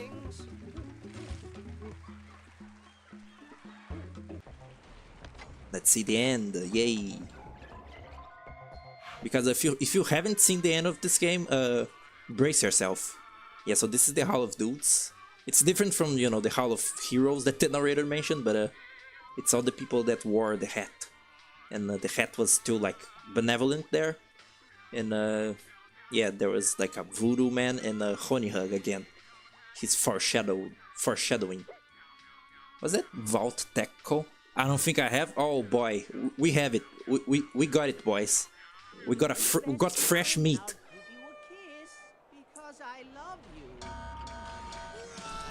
Oh yeah, this song is great. It's so compressed though. Why is it in such a low quality? Yeah, this is like technically the hardest level in the game, I would say, maybe, because, you know, it's timed and it's also really hard. It's crazy. Shut up, narrator. I like how this one actually has like a spotlight, but, you know, it's probably more like a searchlight instead of like a theater spotlight. Look, the assets are getting fancy here. I think you actually can't use the like vault assets on your like theater, on your like community levels.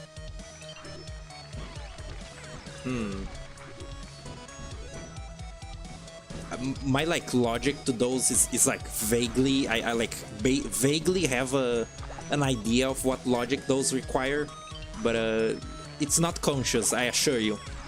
I still don't quite understand those like logic puzzles.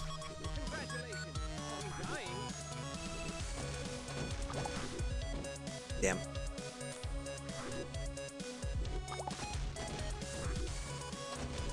Just leave me be.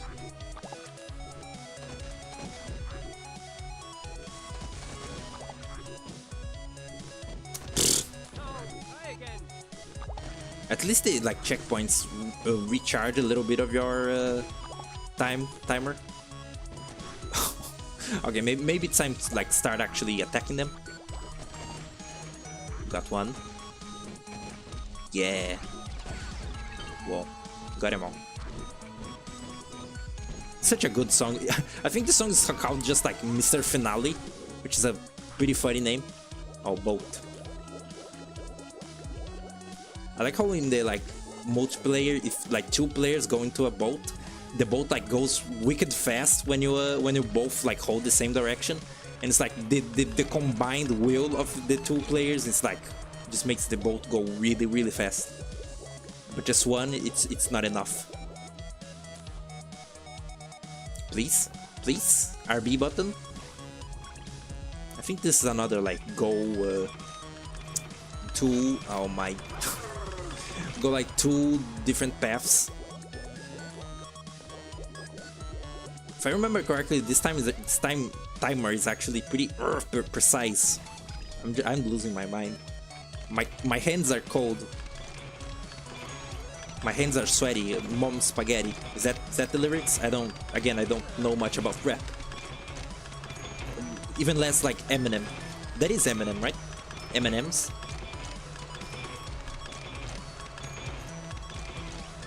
Is this gonna like trick me and then let me fall? The final section of this involves these like switching platforms, and they're like they really are like the final boss of this game, because they're hell.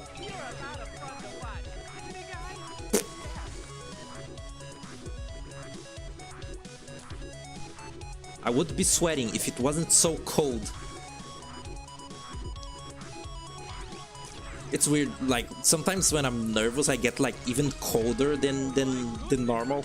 I like actually start to shiver. And I'm not sure, shouldn't like be nervous make you like hot? At least that's my like stupid childish perception of it. Oh yeah, this pretty tricky. I'm pro at it though.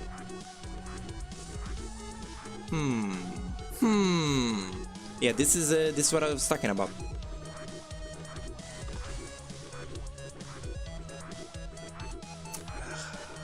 Come on, grenade, block.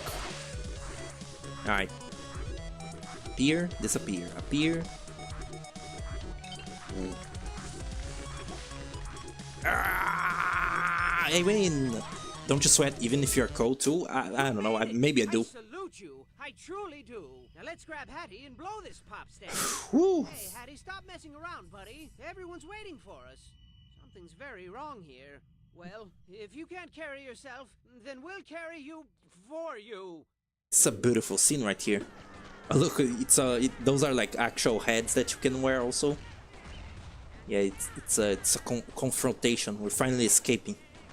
And if you look, the boat is like patched up with like cat skin, very morbid. And we win. We save Hattie. And so we finally made it back to the boat after a harrowing, exhausting adventure. I bet your dogs are barking. Let's face it, most of that ordeal was unpleasant to the point of sucking a whole lot. But now it's time to relax in the forbidden moonlight of yesterday's promises. Whatever that means. Let's treat ourselves to a nice big mug of hot cocoa. What do you say, Hattie? But Hattie wasn't his normal. His eyes look so fucked. Anymore, children. He didn't say a word. He didn't even respond to hugs. Freaking hugs. He loves hugs. But he wasn't moving. He wasn't even blinking. Where's he gone to? Where? The way that Dan Paladin draws those eyeballs is very weird. Look at, pay attention to the names.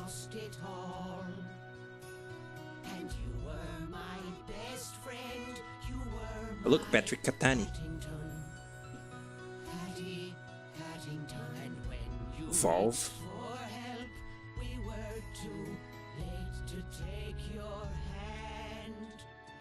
We're here now. You're the moon and we're your stars. And we're here for you as you fade. Justin Bieber, Justin Timberlake, just in time. Roughly 600 cats were harmed in the making of the game. I love you, Hattie. So your best friend's a vegetable now. Blah, blah, Yeah, it's a 2013 game. When life gives you potatoes, you make potato salad. And I got just the recipe. Buckle your pants, buckle your pants. Oh yeah, the banger. Socks and dance. Yes, the boss music. Buckle your pants. Buckle your pants. Buckle your pants. Buckle your pants. Hey, dance. Buckle your pants. Buckle your pants. Amazing, yeah. Buckle your pants. Gentlemen, buckle your pants. Boys and girls of all ages. Buckle your pants or they might fall down. Hey you, buckle your pants. Yes you, buckle your pants. When I beat this game with my friend, like my Steam friend, he was not thrilled by this, and I don't know how. I love how just stupid this is. My cousin actually liked it though.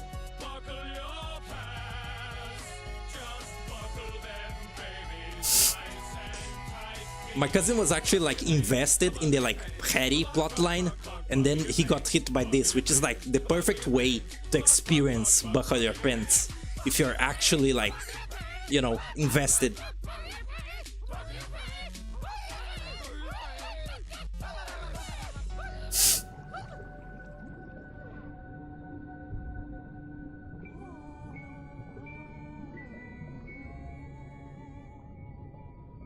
Oh no.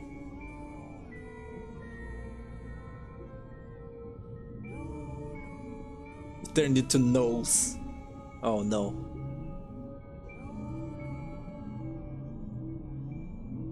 Oh no. Oh no. Oh no. Oh no.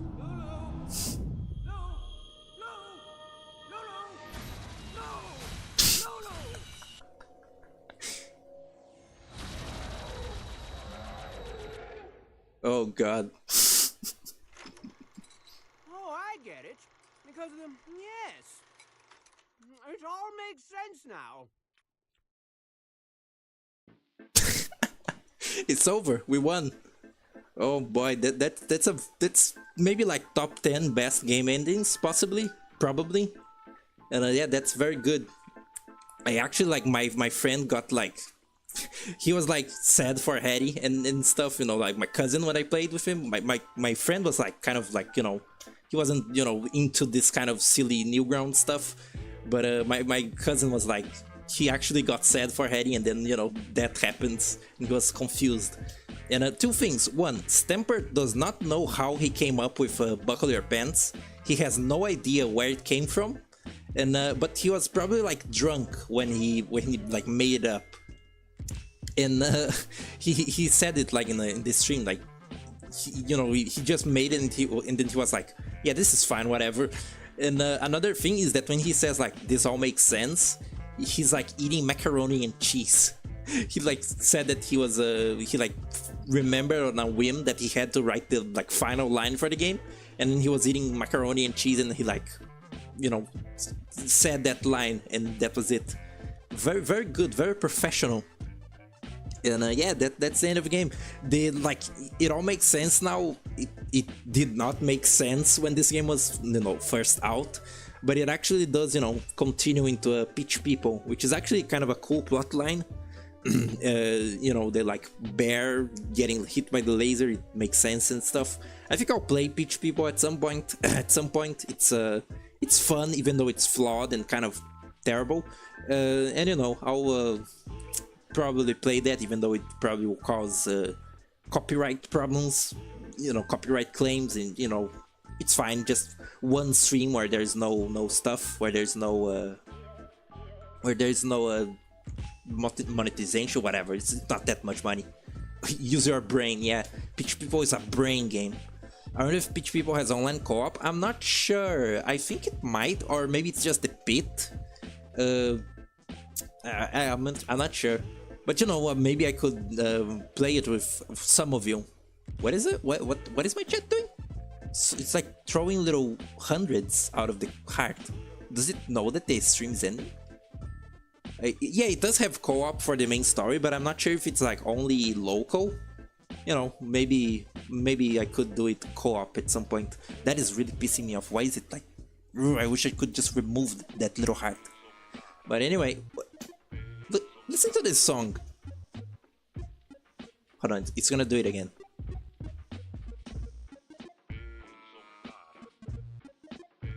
What the hell is that saying? What words are being said there? Because I understand it. I know that it cannot be, because this is not like, you know, Portuguese, but it sounds like ele usa o cara, which, you know, it's like Portuguese for he uses the guy. It really sounds like that, like some text-to-speech voice. I have no idea what that says, and I never like even managed to complete a train of thought for that. Anyway, yeah, I could play it with a few characters, since, you know, you're good at the game. You could like tell me how to play it good. You may or may not be spawning emojis in chat. Oh, I get it now. Mostly joking. It could happen, you know. I could like add you on Steam and stuff. My Steam is like very empty. I have like at least 2 random people that I added from Alien Hominid Invasion in there, and you know, they're still there. You know, I kept it. But anyway, goodbye, fellows.